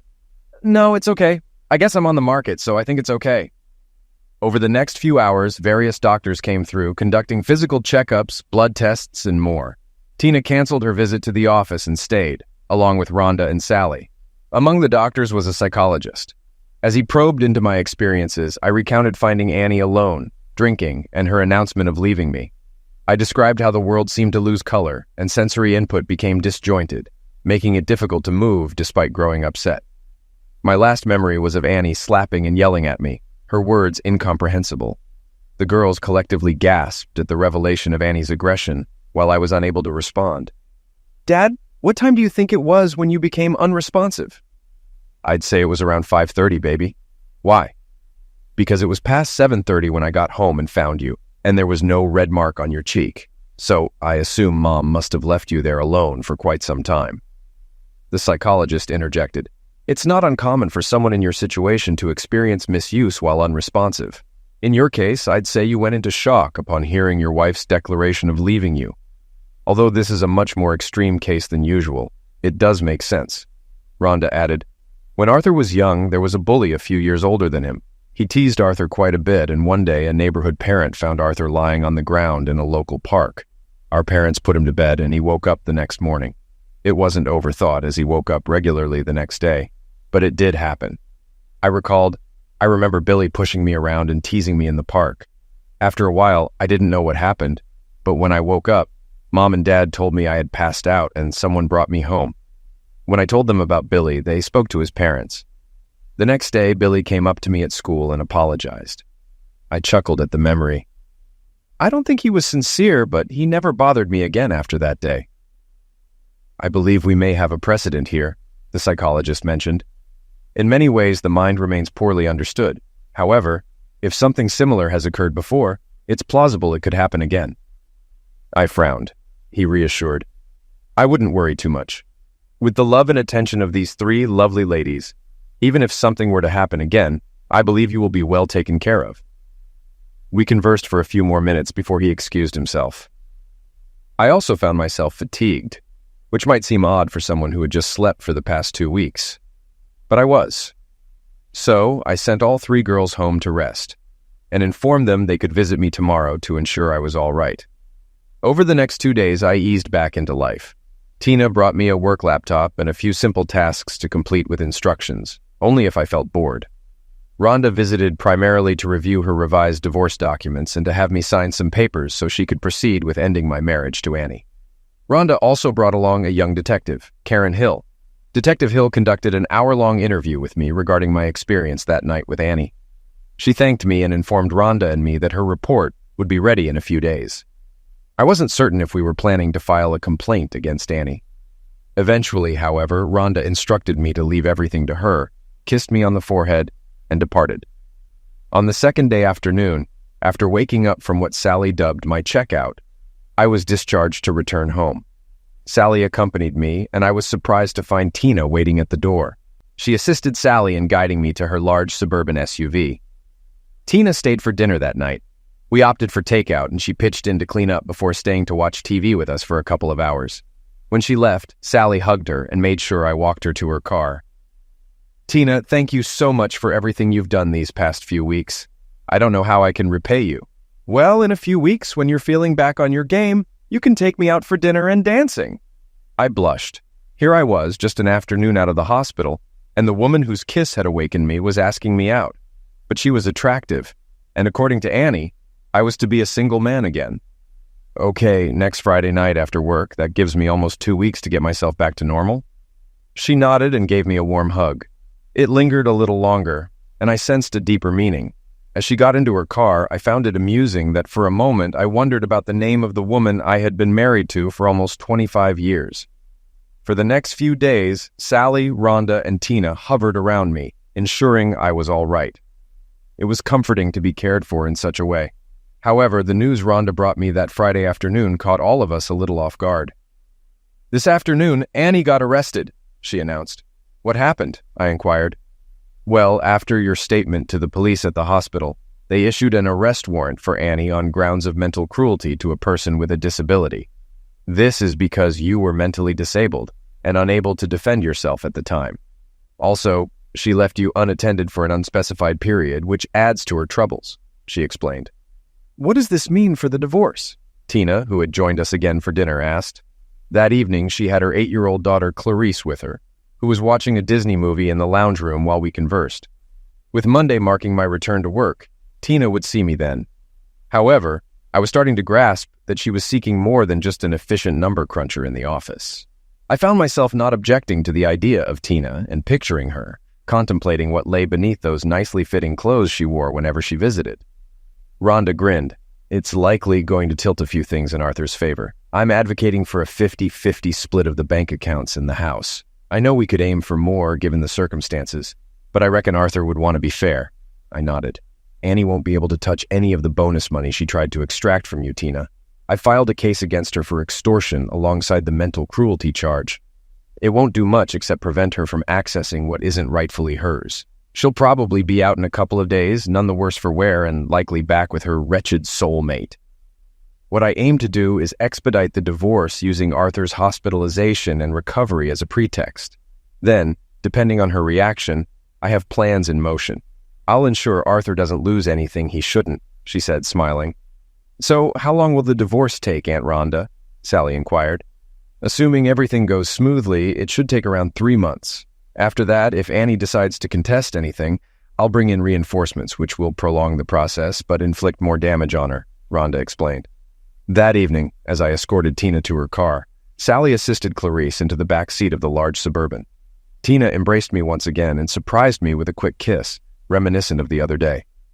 "Arthur, I know you're married, and you're a man of honor, so I won't rush things. But I want to lay claim to you now and let you know that I desire you. I've wanted you for a long time, of course, but I'd never pursue a married man or disrespect someone's marital vows. I've experienced that myself, and I wouldn't want to inflict that on someone else, even if their marriage is in trouble," Tina expressed sincerely. For a moment, I gazed into her deep blue eyes, brushed a strand of her dark hair from her face, and then leaned in to kiss her.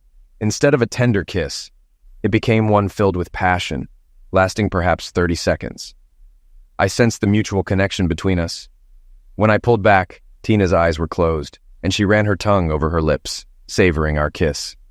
I grinned. "Consider that my acknowledgement of your claim."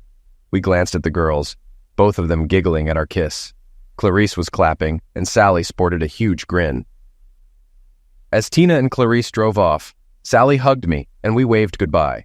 The following months were quite a ride. On one hand, Annie wanted a speedy divorce, but on the other, she wasn't content with the settlement. It seemed Paul was calling the shots, convincing her she deserved the lion's share of the assets. He was feeding her lies, and deep down, she must have realized it after so many years of marriage. As her settlement demands grew more absurd, Rhonda had a single conversation with Annie's lawyer, and whatever was said put an end to all objections overnight. Tina and I went on dates every Friday night while Sally began babysitting Clarice, picking her up from school and looking after her, giving Tina and me time for dinner, coffee, and entertainment. Though we never went beyond holding hands and kissing, I had a feeling the night my divorce finalized would be unforgettable. Back at work now, things were going smoothly. While we were a successful financial organization, we weren't in the big leagues. We all did our jobs, were well compensated, and enjoyed each other's company. I think the staff caught on to Tina and me becoming an item at some point. Although everyone was happy for us, I had to dial back my usual antics. My direct manager, who reported to Tina, made sure to remind me of appropriate workplace behavior, considering I was essentially dating his boss. About 3.5 months later, we received a notification that the divorce would be finalized 1 week from the upcoming Thursday. There were no court proceedings. However, Annie had requested a meeting to discuss matters before the final decree. I agreed to meet the day before, and we arranged for her to visit the house to speak with both Sally and me. I had taken the afternoon off from work and prepared lamb chops and gnocchi in a burnt butter sauce for the three of us. It was a favorite meal for all of us, and I hoped it would help ease any potential awkwardness during our conversation that evening. Sally arrived home around 5:30, went to shower and change, and just before 6, the doorbell rang, signaling Annie's arrival at the front door. I haven't described Annie's appearance in some time, but perhaps I should now, with a before and after perspective. Before everything unfolded a few months ago, Annie was an attractive mid-40s housewife. She had cropped, shoulder-length brown hair, a curvy figure typical of a mother, and although carrying a few extra pounds, she was still quite attractive.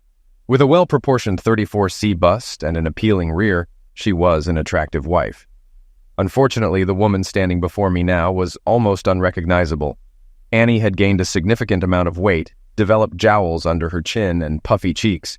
Her stomach, which had previously had a slight mom belly, now sagged over her pants, and her once curvy posterior had expanded. Furthermore, she was dressed in loose-fitting clothes that concealed even more. Now, I have nothing against people of larger size, but that wasn't the Annie I knew. I think my surprise at her physical transformation was evident on my face, although Annie made no comment about it, merely grimacing in response. Hello, Annie. Please come in," I greeted as we entered the kitchen. I offered her a glass of wine, which she accepted, and we engaged in small talk for a few minutes. She inquired about work and my well-being, while I skipped the inquiry about her health. "It's what Paul wants. He didn't like how thin I was, so we've been working on bulking me up," she addressed the unspoken question. I frowned. For over 25 years, I had cherished this woman. Despite her actions, a lingering concern for her health remained, albeit greatly diminished. "You don't approve, do you?" She looked at me. "No, Annie, I don't. When we were together, you were a healthy size. But I'll be honest, I'm taken aback by your appearance. You don't seem well, and if I weren't so hurt by what you did, I'd be more concerned about your health and try to help," I expressed. "But you don't care, do you?" Her expression fell. "You and Sally, you're happy and healthy without me here." "Well, there's a part of me that cares, but when you walked out of here and practically left me for dead," I trailed off, shrugging while she sighed. "I deserve that. I did a terrible thing, didn't I?" "No, Mother," Sally interjected, appearing fresh from the shower. "You did a freaking horrible thing. You single-handedly tore apart a happy family, then walked out without a care in the world. And I, for one, can't understand why Dad agreed to let you come here tonight." "Sally, calm down," I intervened. "Your mother knows the situation we're in and how unhappy we all are. She requested this meeting tonight, so I thought the least we could do is be mature and hear her out." Sally wasn't pleased. As far as I could tell, like me, she hadn't spoken to her mother since that momentous day. The way my daughter was glaring at her mother, this situation wouldn't end well for anyone. It was time to steer the conversation elsewhere. Attempting a cheerful tone, I suggested, "Tough discussions aren't ideal right before dinner, so let's eat first." I served dinner, and though no one spoke, there were numerous glances exchanged across the table. Sally maintained a steady glare at her mother throughout the meal. After dinner, I cleared the table, and Annie requested to speak to Sally alone. "No way! You can say whatever you want to me with both of us present," Sally retorted firmly. I felt torn, but it was evident Sally was resolute about not being left alone with her mother. Annie seemed to sense that too. The look in her eyes mirrored what her mother had done to me on that fateful night. She acquiesced. Annie took a deep breath, hesitant to discuss matters in front of me, but she addressed Sally. "Well, Sally, I wanted to ask for your forgiveness for what happened that night. I didn't handle things properly, and despite everything, I don't want to estrange my daughter forever." Glancing at me, Annie added, "There's more, but I'd prefer to discuss it in private without your father present." "Sorry, Mom, but if you can't say it to both of us, then I don't want to hear it," Sally declared. Before Annie could respond, Sally stood up and left the room, slamming her bedroom door shut moments later. I hope that would go better, Annie murmured softly, more to herself than to me. I think considering the circumstances, it went rather smoothly, I replied, letting her know I understood. Really?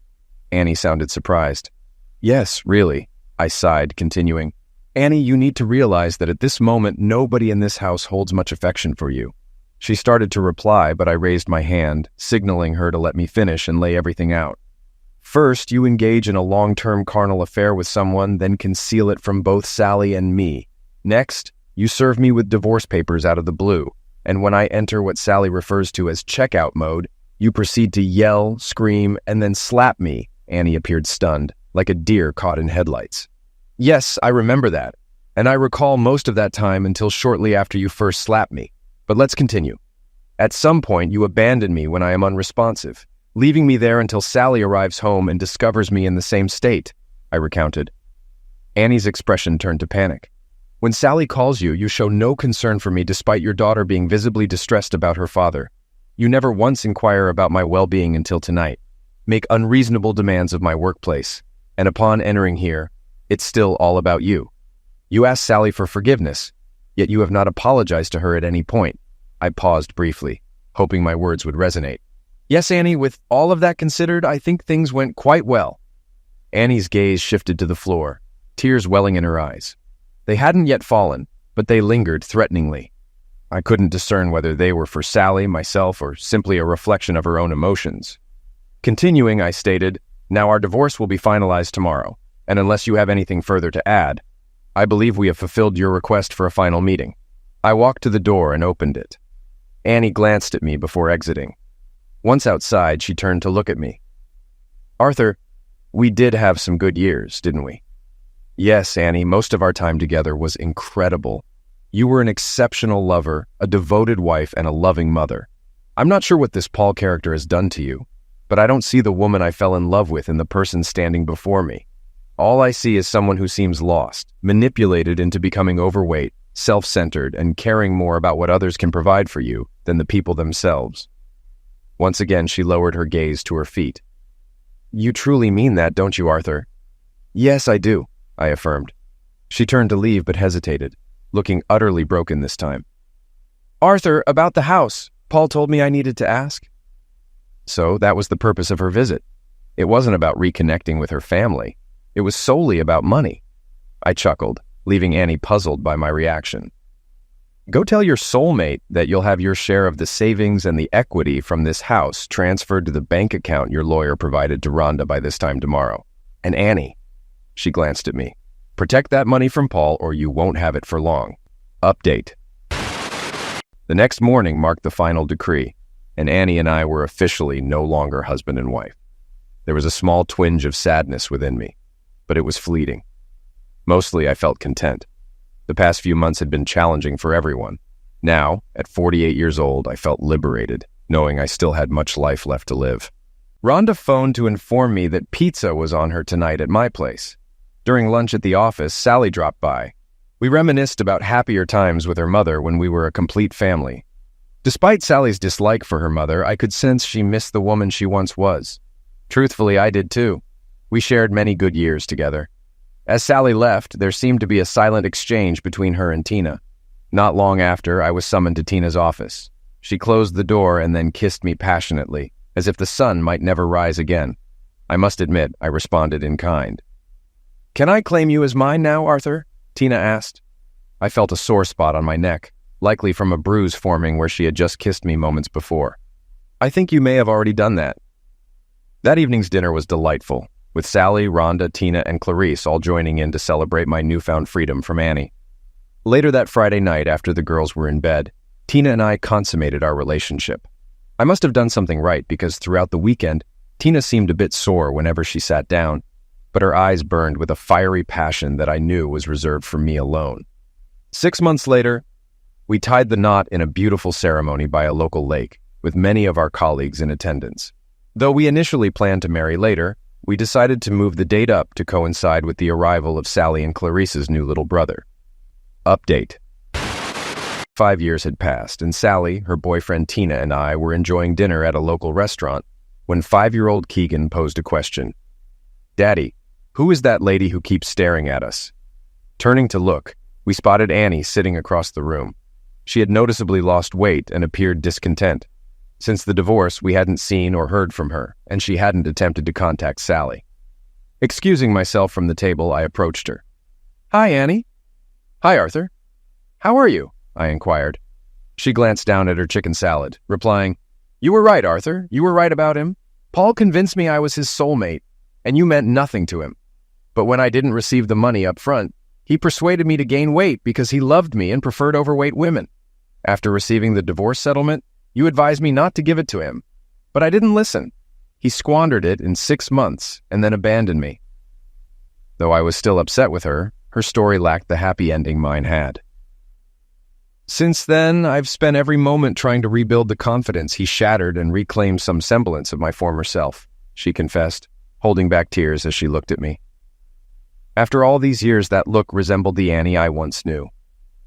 "Arthur, I am so sorry. I treated you horribly. I did it because I believed Paul knew things you didn't. I abandoned the man who truly loved me, leaving you unresponsive and—" She paused, gripping the table's edge. "You could have died because of my actions. I know you can never forgive me, but I want to apologize." Tears streamed openly down her face. Surprisingly, Sally had joined us, standing beside me, also witnessing her mother's apology. She gave me a weary smile, grabbed my hand, and extended her hand to her mother. Seeing Sally and then witnessing her extending her hand, Annie panicked, attempting to leave, but Sally blocked her path. "Mom, stop! You don't need to leave!" Sally asserted. Sliding into the booth next to Annie, Sally and I joined her. I glanced at Tina, who nodded in agreement. For the next hour, mother and daughter conversed. There were many tears shed, but for once, they were healing, not hurtful. Once they caught up, Sally and I reintroduced Annie to everyone else. Annie seemed a bit unsettled when introduced to Keegan as Auntie Annie. Following that day, we gradually welcomed Annie back into our lives. Sally and her mother reconnected slowly, meeting for coffee every week or two. Trust developed gradually between them, but eventually solidified. When Sally got married, Annie had the opportunity to play the role of mother of the bride. Tina occasionally invited Annie over for dinner at our house. Initially, I suspected it was to spite Annie for what she had lost, and Tina had gained by marrying me. However, while they never became close friends, Tina and Annie developed an odd sort of friendship that I never quite understood. Rhonda never forgave Annie for the injury she inflicted on me, although she remained polite when they encountered each other. With Tina's approval, Annie and I engaged in some post-marriage counseling. We addressed many of the issues from our past, spanning over 5 years ago. The counselor speculated that Annie might have been experiencing hormonal imbalances, but Annie vehemently rejected this notion. No, I threw away the most precious things in my life that day. I had a loving husband and a daughter who wanted to be with me. No hormonal imbalance can justify how I destroyed everything good in my life for someone who was nothing but trouble in bed and had an inadequate appendage, she remarked with a sweet smile directed at me. "Arthur and Sally deserve better from me," she admitted tearfully, dabbing her eyes with a tissue. "It took me 5 years to reconnect with them. I thank God every day that Arthur has allowed me back into his life. And Tina, too," she blushed, acknowledging Tina's warmth towards her despite everything. "She had every reason to hate me, yet she has always treated me kindly. I got lucky losing everything I discarded, and I will bear that burden for a long time." Annie gained more from those counseling sessions than I did. It was reassuring to confirm that neither Sally nor I were responsible for Annie's decision to leave us. And she was right. Tina had lifted us up and forged a stronger family bond. They say people pay for their mistakes eventually, and Paul did. He moved to another state and once again attempted to manipulate a married woman for her money. This time, however, the woman's husband caught Paul in the act and took matters into his own hands, rendering Paul incapable. The husband received a 10-year sentence, but if Rhonda's rumors were accurate, he might be released sooner. Tina and I are still deeply in love. I never imagined I could love anyone as much or as deeply as I did Annie, but Tina proved me wrong. She not only gave me her love, but also her soul wholeheartedly. We continue to work together in her company, and I'm still in the same job. While we have our ups and downs, we always prioritize communication when it matters. Her physique remains remarkable, and we still make love frequently. We've even indulged in lovemaking moments in exotic locations while on vacation. Often, just one glance is enough to lead us locking the bedroom door and passionately indulging in each other. Once, after we had finished making love, showered and dressed, we entered the kitchen to find Sally and Annie engaged in conversation. We had recently learned that Sally was expecting, sparking excitement as the girls discussed the arrival of my first grandchild. My goodness, Sally, you'd think these two were teenagers with the way they behave. Tina, you'll have to let me in on your secret to keeping Arthur so lively. Maybe I can get some tips to keep Fred on his toes, Sally teased.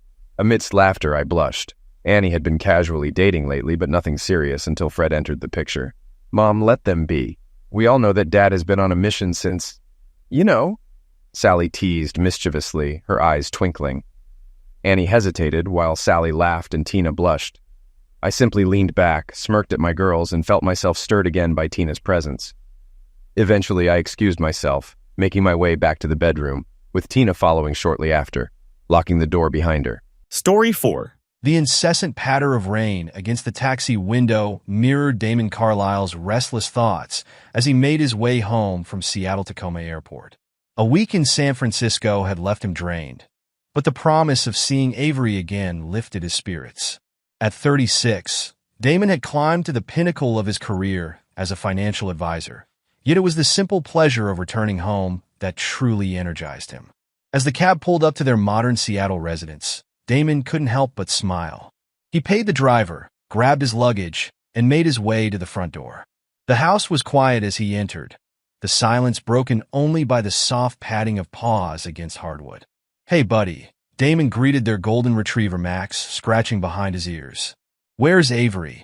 The lack of response was unusual. Normally, Avery would be there to welcome him home, her bright smile washing away the stress of his travels. Damon frowned, a niggling sense of unease creeping into his mind. "Avery," he called out, his voice echoing through the house. No answer. Shrugging off his coat, Damon made his way upstairs, Max trailing behind him. As he approached their bedroom, a foul odor assaulted his nostrils. His pace quickened, worry etching lines across his forehead. The sight that greeted him stopped him cold. Their king-sized bed, usually an oasis of comfort, was soaking wet. The sheets were rumpled, and the mattress seemed to be saturated with something. The stench was overpowering, a harsh chemical smell that made his eyes water. "What the hell?" Damon muttered, approaching the bed cautiously. He touched the sheets, his fingers coming away damp. The smell clung to his skin, making him recoil. The sound of the front door opening jolted him from his inspection. Moments later, Avery's voice drifted up the stairs. "Damon, are you home?" He turned to face the bedroom door, his mind racing. "Up here," he called back, his voice steady despite the turmoil in his gut. Avery appeared in the doorway, her face flushed and her hair slightly disheveled. Her eyes widened as she took in the scene. "Oh God, I'm so sorry about the mess." Damon's gaze narrowed. "What happened here, Avery?" She let out a nervous laugh, running a hand through her hair. "It's so embarrassing. Max knocked over a bottle of cleaning fluid while I was changing the sheets. I've been airing out the room, but I guess the smell is still pretty strong." Damon's eyes flicked to Max, who was sitting quietly in the hallway. The dog tilted his head, as if equally confused by the explanation. "Cleaning fluid?" Damon repeated, his tone neutral. "That's quite a spill." Avery nodded quickly. "I know, right? I'll get it cleaned up. How was your trip?" The abrupt change of subject didn't go unnoticed. Damon's instincts, honed by years of analyzing complex financial situations, were screaming that something was off. But he kept his face impassive. "It was fine," he replied, moving towards her. "Missed you." He leaned in to kiss her, but Avery turned her head slightly, his lips grazing her cheek instead. Another red flag. "I missed you too," she said, her smile not quite reaching her eyes. "Let me take care of this mess. Why don't you go relax? I'm sure you're tired from the flight." Damon nodded slowly. "Sure, I'll unpack." As he left the room, he could hear Avery bustling about, stripping the bed with what seemed like unnecessary haste. His mind was already working overtime, analyzing every detail of their interaction. The next few days passed in a blur of meetings and paperwork, but Damon couldn't shake the unease that had settled over him since his return. He found himself watching Avery more closely, noting little things he might have overlooked before, late nights working on design projects that she was unusually secretive about, unexplained expenses on their shared credit card, the way she would sometimes startle when her phone buzzed, quickly dismissing notifications before he could see them. It all came to a head one evening as Damon sat in his home office, going over some financial reports. Avery poked her head in, her smile bright, but her eyes nervous. "Hey, I'm heading out," she said, meeting a client about a new project. Damon checked his watch. 9:30 p.m. Pretty late for a client meeting, isn't it? Avery shrugged. "You know how it is with these celebrity types. They keep odd hours. Don't wait up, okay?" Before he could respond, she was gone. Damon sat back in his chair, the numbers on his screen blurring as his mind raced. He'd built his career on reading people, on spotting inconsistencies and lies. And right now, every instinct he had was telling him that something was very, very wrong. The next morning, Damon made a decision. He couldn't confront Avery without proof, and he couldn't shake the feeling that he was being played for a fool. So, he did what he did best. He made a plan. "I've got another business trip coming up," he told Avery over breakfast. "Heading to Chicago next week for a finance conference." Avery nodded, not looking up from her phone. "How long will you be gone?" "Just a few days," Damon replied, watching her closely. Was that relief he saw flicker across her face? "Will you be okay here alone?" Now she did look up, her smile too bright. "Of course. I've got plenty to keep me busy. You know me, always working on something." Damon forced a smile. "That you are." As soon as Avery left for her studio, Damon sprang into action. He made a few discreet calls, arranging for the purchase of high-end hidden cameras. When they arrived, he spent hours carefully installing them in their bedroom and other key areas of the house, making sure they were completely undetectable. The day of his supposed trip arrived. Damon kissed Avery goodbye, his suitcase packed as if he were really leaving. "I'll call you when I land," he promised. "Have a safe flight," Avery replied, her hug just a fraction too brief. Damon drove to the airport, went through security, and boarded his flight. But when the plane took off for Chicago, he wasn't on it. Instead, he checked into a hotel downtown, set up his laptop, and prepared himself for what he might see. Hours passed. Damon watched the feeds, his heart pounding. Just when he was starting to think he'd made a terrible mistake, movement on the screen caught his eye. A dark figure entered their home, heading straight for the bedroom. Damon leaned closer, his breath caught in his throat. What unfolded before his eyes shattered his world. Not one man, but multiple. Avery greeted them with familiarity, laughing and flirting. The scene that followed was grotesque, a betrayal so complete that Damon felt physically ill. The stench, the wetness in the bed, it all made horrifying sense now. But what struck Damon even more than the act itself was how casual it all seemed. This wasn't a one-time mistake. This was a regular occurrence. Damon sat back, his mind oddly calm despite the turmoil in his heart. He'd built his career on making critical decisions that impacted millions of dollars. Now he was faced with the most important decision of his life. Lesser men might have rushed home, confronted Avery in a fit of rage. But Damon was not a lesser man. He valued loyalty and integrity above all else, and Avery had betrayed both. There would be no forgiveness, no second chances. No, this called for something more, something calculated, methodical, and utterly devastating. As he watched the betrayal unfold on his screen, Damon began to plan. Avery and her lovers had no idea what was coming. They'd taken everything from him, and now he would take everything from them. The game was on, and Damon Carlisle played to win. The Seattle rain pelted the windows of the high-end coffee shop, mirroring Damon's dark mood. He sat in a corner booth, his fingers drumming an impatient rhythm on the polished wooden table. The door chimed, and a man in a nondescript gray coat entered, shaking water from his umbrella. Damon's old friend, Caleb Hawthorne, slid into the seat across from him. His eyes, sharp and observant, took in Damon's tense posture. "You look like hell, Damon," Caleb said, his voice low. Damon's lips twitched in a humorless smile. "Feel worse than I look." A waitress approached, and Caleb ordered a black coffee. Once she left, he leaned forward. "So, What's this urgent matter you couldn't discuss over the phone? Damon took a deep breath, steeling himself. I need your particular set of skills, Caleb. It's about Avery. Caleb's eyebrows rose. Trouble in paradise? Paradise is dead, Damon replied, his voice cold. He pulled out his phone, sliding it across the table. Take a look. Caleb's eyes widened as he swiped through the images. Jesus, Damon. I'm sorry. Damon waved away the sympathy. I don't want sorry.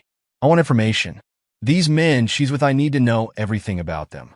Who they are, what they do, where they're vulnerable. Caleb studied his friend's face. This isn't just about divorce, is it? No, Damon said, his eyes hard. It's about justice. Caleb nodded slowly. All right, I'll dig. But Damon, be careful. Revenge is a dangerous game. So is betraying me, Damon replied. How soon can you start? I'll begin today. Give me a week. I'll find out what there is to know. As Caleb left, Damon felt a cold sense of purpose settle over him. The game was in motion. The week crawled by, each day an exercise in restraint as Damon played the role of unsuspecting husband. Avery's lies seemed more obvious now, her excuses transparent. But he bided his time, knowing that knowledge was power.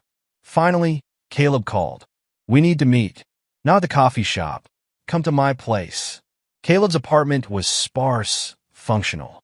Maps and documents covered one wall, faces Damon recognized from the videos connected by red string. It's worse than we thought, Caleb said without preamble. These aren't just random men. They're connected, powerful, and dangerous. Damon's eyes scanned the wall. Tell me. Caleb pointed to a photo of a distinguished-looking man in his 50s. This is Thane Mercer, real estate mogul, but that's just the surface. He's got his fingers in a lot of pies, not all of them legal. Avery's been seeing him for months. How deep does it go? Damon asked, his voice steady. Caleb sighed. Deep. There's another player you need to know about. He tapped another photo. Cole Radford. On paper, he's a business consultant. In reality, he's got ties to organized crime. Damon, Avery's not just cheating. She's involved with some very dangerous people. Damon absorbed this, his mind already calculating, planning. And the others? Similar stories. Powerful men, shady dealings. Avery's design projects were often covers for meetings. She's in deep, Damon. She's put us both at risk, Damon said, his voice cold. Caleb nodded. These aren't men you want to cross, Damon. Whatever you're planning, I'm not backing down, Damon interrupted. They took everything from me. Now, I'll take everything from them. Caleb studied his friend's face. You've changed, Damon. No, Damon replied. I'll just stop pretending to be something I'm not. Over the next few weeks, Damon threw himself into his work with a new intensity. His colleagues noticed, commenting on his laser focus and ruthless efficiency. But it wasn't just work occupying his mind. Every night, after Avery had gone to bed, Damon sat in his study, meticulously planning. He pored over financial reports, finding weaknesses, points of leverage. Slowly, carefully, he began to move pieces into place. A carefully worded tip to the SEC here. A strategic investment there. Small moves, unnoticed individually, but part of a larger, devastating plan. At home, he played the role of doting husband with Oscar-worthy precision. One evening, as they sat in their living room, Damon decided to set the final trap. I've been thinking, he said, watching Avery over the rim of his wine glass. Maybe it's time for a change. Avery looked up from her tablet. What kind of change? Damon shrugged, the picture of casual consideration. A new chapter. Maybe a bigger house. That trip to Europe we've been talking about. Avery's eyes lit up, a spark of excitement that made Damon's stomach turn. How easily she bought into the lie, just as he had for months. Really? She asked, setting aside her tablet. That sounds amazing. What brought this on? Damon smiled, the expression not quite reaching his eyes. Life's short. We should enjoy it while we can. Avery moved to sit beside him on the couch, curling into his side. Damon fought the urge to recoil. I love you, she murmured. I love you too, Damon replied, the words ash in his mouth. Later that night, as Avery slept, Damon's phone buzzed with a text from Caleb. Need to talk. Urgent. They met at a 24-hour diner, the fluorescent lights harsh at 2 a.m. Caleb looked haggard, his eyes darting around the nearly empty restaurant. "What is it?" Damon asked as soon as he sat down. Caleb leaned in, his voice low. "I found something. About Cole Radford. It's big, Damon. Really big. Tell me." "He's not just connected to organized crime. He's a key player. Money laundering, extortion, you name it. And Damon, Avery knows." Damon felt a cold fury settle in his chest. "She knows? You're sure?" Caleb nodded. "Positive. She's been helping launder money through her design business." "Damon, this is serious. If this gets out, she could go to prison. And so could you if they think you're involved."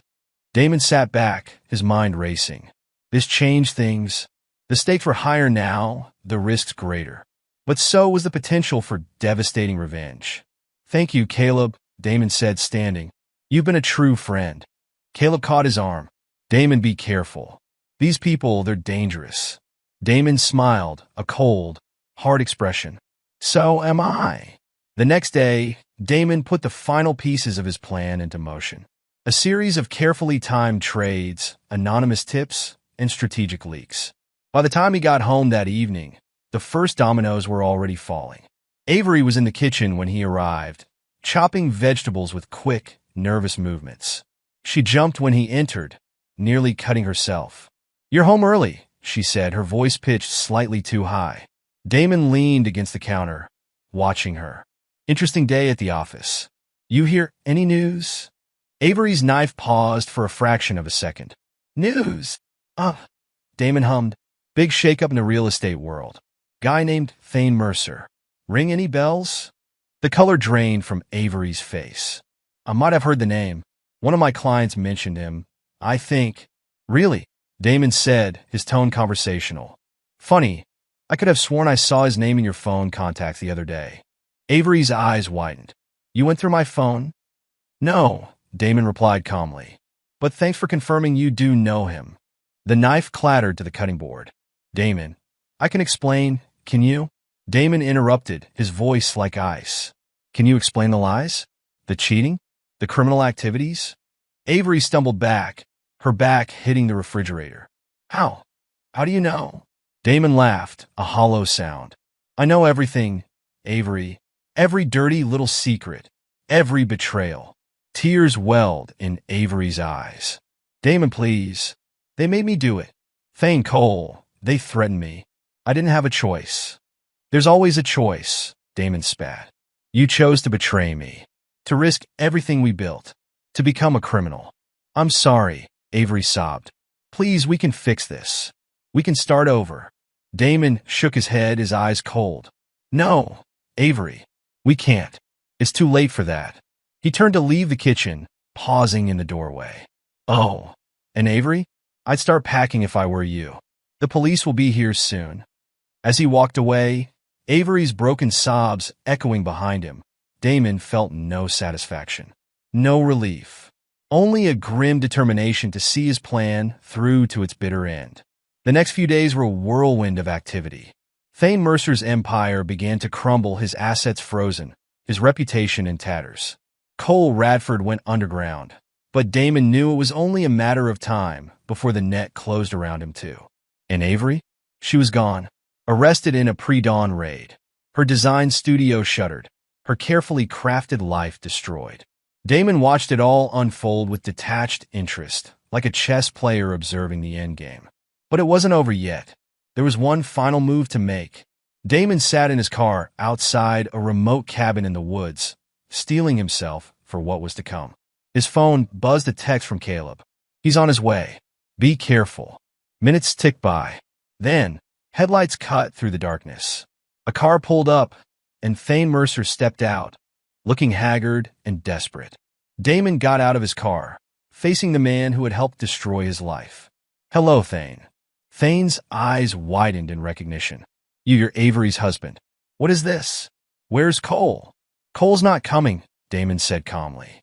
"It's just you and me." Understanding dawned on Thane's face. "It was you. All of it.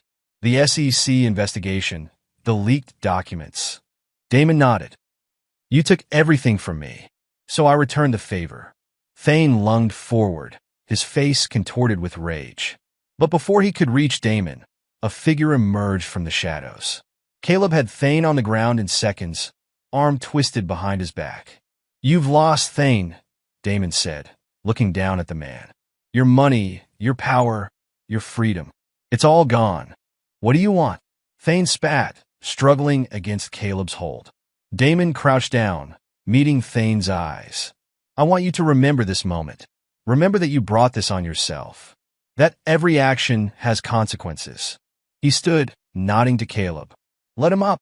Caleb released Thane, who scrambled to his feet, rubbing his arm. "You have a choice," Damon said. "Run. Leave the country, start a new life. Or stay and face the music. Either way, your life as you knew it is over." Thane looked between Damon and Caleb, desperation clear on his face. Without another word, he ran to his car and sped off into the night. Caleb came to stand beside Damon. "Think he'll run?" Damon nodded. "He's a coward at heart. He'll run." "And Avery?" Damon's jaw tightened. "She made her choice. Now she'll live with the consequences." As they walked back to their cars, Caleb studied his friend. "Was it worth it, Damon?" Damon paused, looking up at the star-filled sky. "Ask me again in a year." The drive back to Seattle was long and quiet. Damon's mind raced with everything that had happened, everything that was still to come. The divorce, the inevitable questions, the restructuring of his life. But as the city skyline came into view, Damon felt something he hadn't in months. Peace. It wasn't happiness, not yet, but it was a start. He had lost everything, but in losing it all, he had found something he didn't know he possessed. An iron will, a capacity for ruthless action that had brought his enemies to their knees. As he pulled into his driveway, soon to be just his, no longer theirs, Damon allowed himself a small, grim smile. The game was over, and despite everything, he had won. The morning sun cast long shadows across Damon's new office, the Seattle skyline a glittering backdrop to the empire he was rebuilding. 6 months had passed since the night at the cabin. 6 months of calculated moves and relentless focus. A knock at the door interrupted his thoughts. "Come in," Damon called, not looking up from his computer screen. His assistant, Sarah, entered, a tablet in hand. "Mr. Carlisle, your 10 o'clock is here. And there's something else you should see." Damon raised an eyebrow. "Show me." Sarah handed him the tablet, open to a news article. The headline made his lips curl into a cold smile. "Real estate mogul Thane Mercer found in South America, extradition pending." "Looks like his run is over," Damon mused, handing the tablet back. Sarah hesitated. "There's more, sir. It's about Ms. Carlisle. I mean, your ex-wife." Damon's eyes hardened. "What about her?" She's being released. The charges were reduced. Good behavior, they're saying." For a moment, the only sound in the office was the gentle hum of the air conditioning. Then Damon spoke, his voice calm, but edged with steel. "Thank you, Sarah. Send him my 10 o'clock. As Sarah left, Damon turned to the window, his reflection staring back at him. Avery free. The thought should have stirred something in him, anger, perhaps, or regret. But he felt nothing. She was a chapter of his life firmly closed. The day passed in a blur of meetings and decisions. Damon had thrown himself into his work with a fervor that both impressed and unnerved his colleagues. His reputation had grown. He was now known as a man you didn't cross, a financial shark who could smell blood in the water from miles away. As the sun began to set, painting the sky in hues of orange and pink, Damon's phone buzzed. Caleb's name flashed on the screen. "Damon," Caleb's voice was tense. "We need to talk. In person. It's about Thane." They met at their usual spot, the high-end coffee shop where this had all begun half a year ago. Caleb looked older, the lines around his eyes deeper. "What's going on?" Damon asked as soon as he sat down. Caleb leaned in, his voice low. "Thane's talking. To the feds, to anyone who'll listen. He's desperate, Damon, and he's pointing fingers." Damon's face remained impassive. "At me?" "Not directly. Not yet. But he's hinting at things. If he connects the dots?" "He won't," Damon said firmly. "There's nothing to connect. We made sure of that." Caleb ran a hand through his hair. "Maybe, But Damon, this isn't over. Thane, Cole, Avery, they're all still out there. And they all have reason to want you to fall. Damon's eyes glinted. Let them try. You're not worried? Worried. Damon laughed, a sound devoid of humor. No, got it. I'm not worried. I'm ready. As if on cue, Damon's phone buzzed. An unknown number. He answered, putting it on speaker. Mr. Carlyle? A man's voice, nervous. This is Jerome, Mr. Mercer's lawyer. He wants to meet with you. Damon exchanged a look with Caleb. Does he now? And why would I agree to that? He says he has information. About your wife? Ex-wife. About everything. He's willing to make a deal. No deals, Damon said flatly. But I'll meet him. Tomorrow noon. You know the place. He hung up without waiting for a response. Caleb leaned back, his face etched with concern. Damon, this is a trap. You know that, right? Damon nodded, a grim smile on his face. Of course it is, but sometimes to win the game, you have to spring the trap. The next day, as the clock struck noon, Damon walked into the remote cabin where he had last confronted Thane. The place was dusty, abandoned. Or so it seemed. Thane, Damon called out, his voice echoing in the empty space. I know you're here. Let's get this over with. A figure emerged from the shadows. Thane Mercer, once the picture of power and success, now looked haggard and desperate. His expensive suit hung loosely on his frame, his eyes darting nervously around the room. Damon, Thane said, his voice hoarse. Thank you for coming. Save it, Damon cut him off. You wanted to talk. So talk. Thane took a step forward. I know what you did, how you orchestrated everything. The SEC investigation, the leaked documents, all of it. I can prove it. Damon raised an eyebrow. Can you? Then why are we here, Thane? Why not go straight to the authorities? Because, Thane said, a hint of his old confidence returning. I'm offering you a way out. A truce. A truce. Damon repeated, his voice dripping with disdain. There's no truce to be had here, Thane. You and your friends took everything from me. I simply returned the favor. Thane's face contorted with anger. You smug bastard. You think you've won? You have no idea what's coming. Enlighten me, Damon said calmly. Cole, Thane spat. He's not done. Neither is Avery. They're planning something big. And when it hits, you'll wish you'd taken this deal. Damon stepped closer, his eyes boring into Thane's. Let me make something very clear, Thane. I don't make deals with people like you. I destroy them. Whatever Cole and Avery are planning, let them try. I'll be ready. Thane lunged forward, his hand reaching into his jacket. But Damon was faster. In one smooth motion, he sidestepped Thane's attack and brought his elbow down hard on the back of Thane's neck. Thane crumpled to the ground, a small recorder skittering across the floor from his hand. Damon picked it up, a cold smile on his face. Really, Thane? A recorded confession? How disappointingly predictable. He crushed the recorder under his heel, then crouched down next to Thane's prone form. Here's what's going to happen. You're going to turn yourself in. You're going to confess to everything, the fraud, the money laundering, all of it. And you're going to leave my name out of it. Thane looked up, his eyes wide with fear. And if I don't? Damon's voice was ice. Then the world will see just how deep your crimes go. Every dirty deal, every bribe, every life you've ruined. It will all come to light. And trust me, Thane, prison will be the least of your worries. He stood, brushing off his suit. The choice is yours. But choose wisely. This is the last mercy you'll get from me. As Damon walked out of the cabin, he could hear Thane's broken sobs behind him. But he felt no pity, no remorse. Only a grim satisfaction. The next few weeks were a whirlwind of activity. True to Damon's ultimatum, Thane turned himself in, confessing to a laundry list of crimes that sent shockwaves through the business world. Cole Radford's criminal empire began to crumble as his associates, sensing the end, turned on each other. And Avery? She tried to rebuild her life, to start over. But everywhere she turned, doors slammed in her face. Her reputation was in tatters.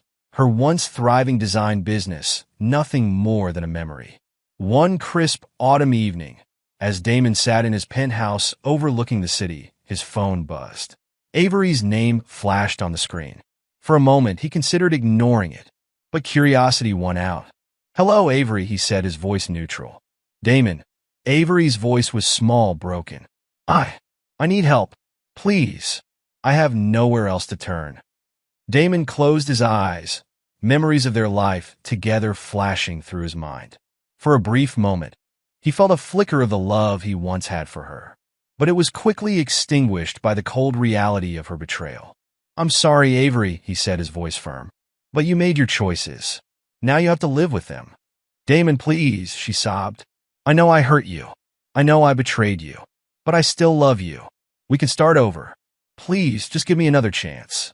Damon's grip tightened on the phone. "Love? You don't know the meaning of the word, Avery. Love is loyalty. Love is trust. You threw that away for what? Money? Thrills? No. There are no more chances. No starting over.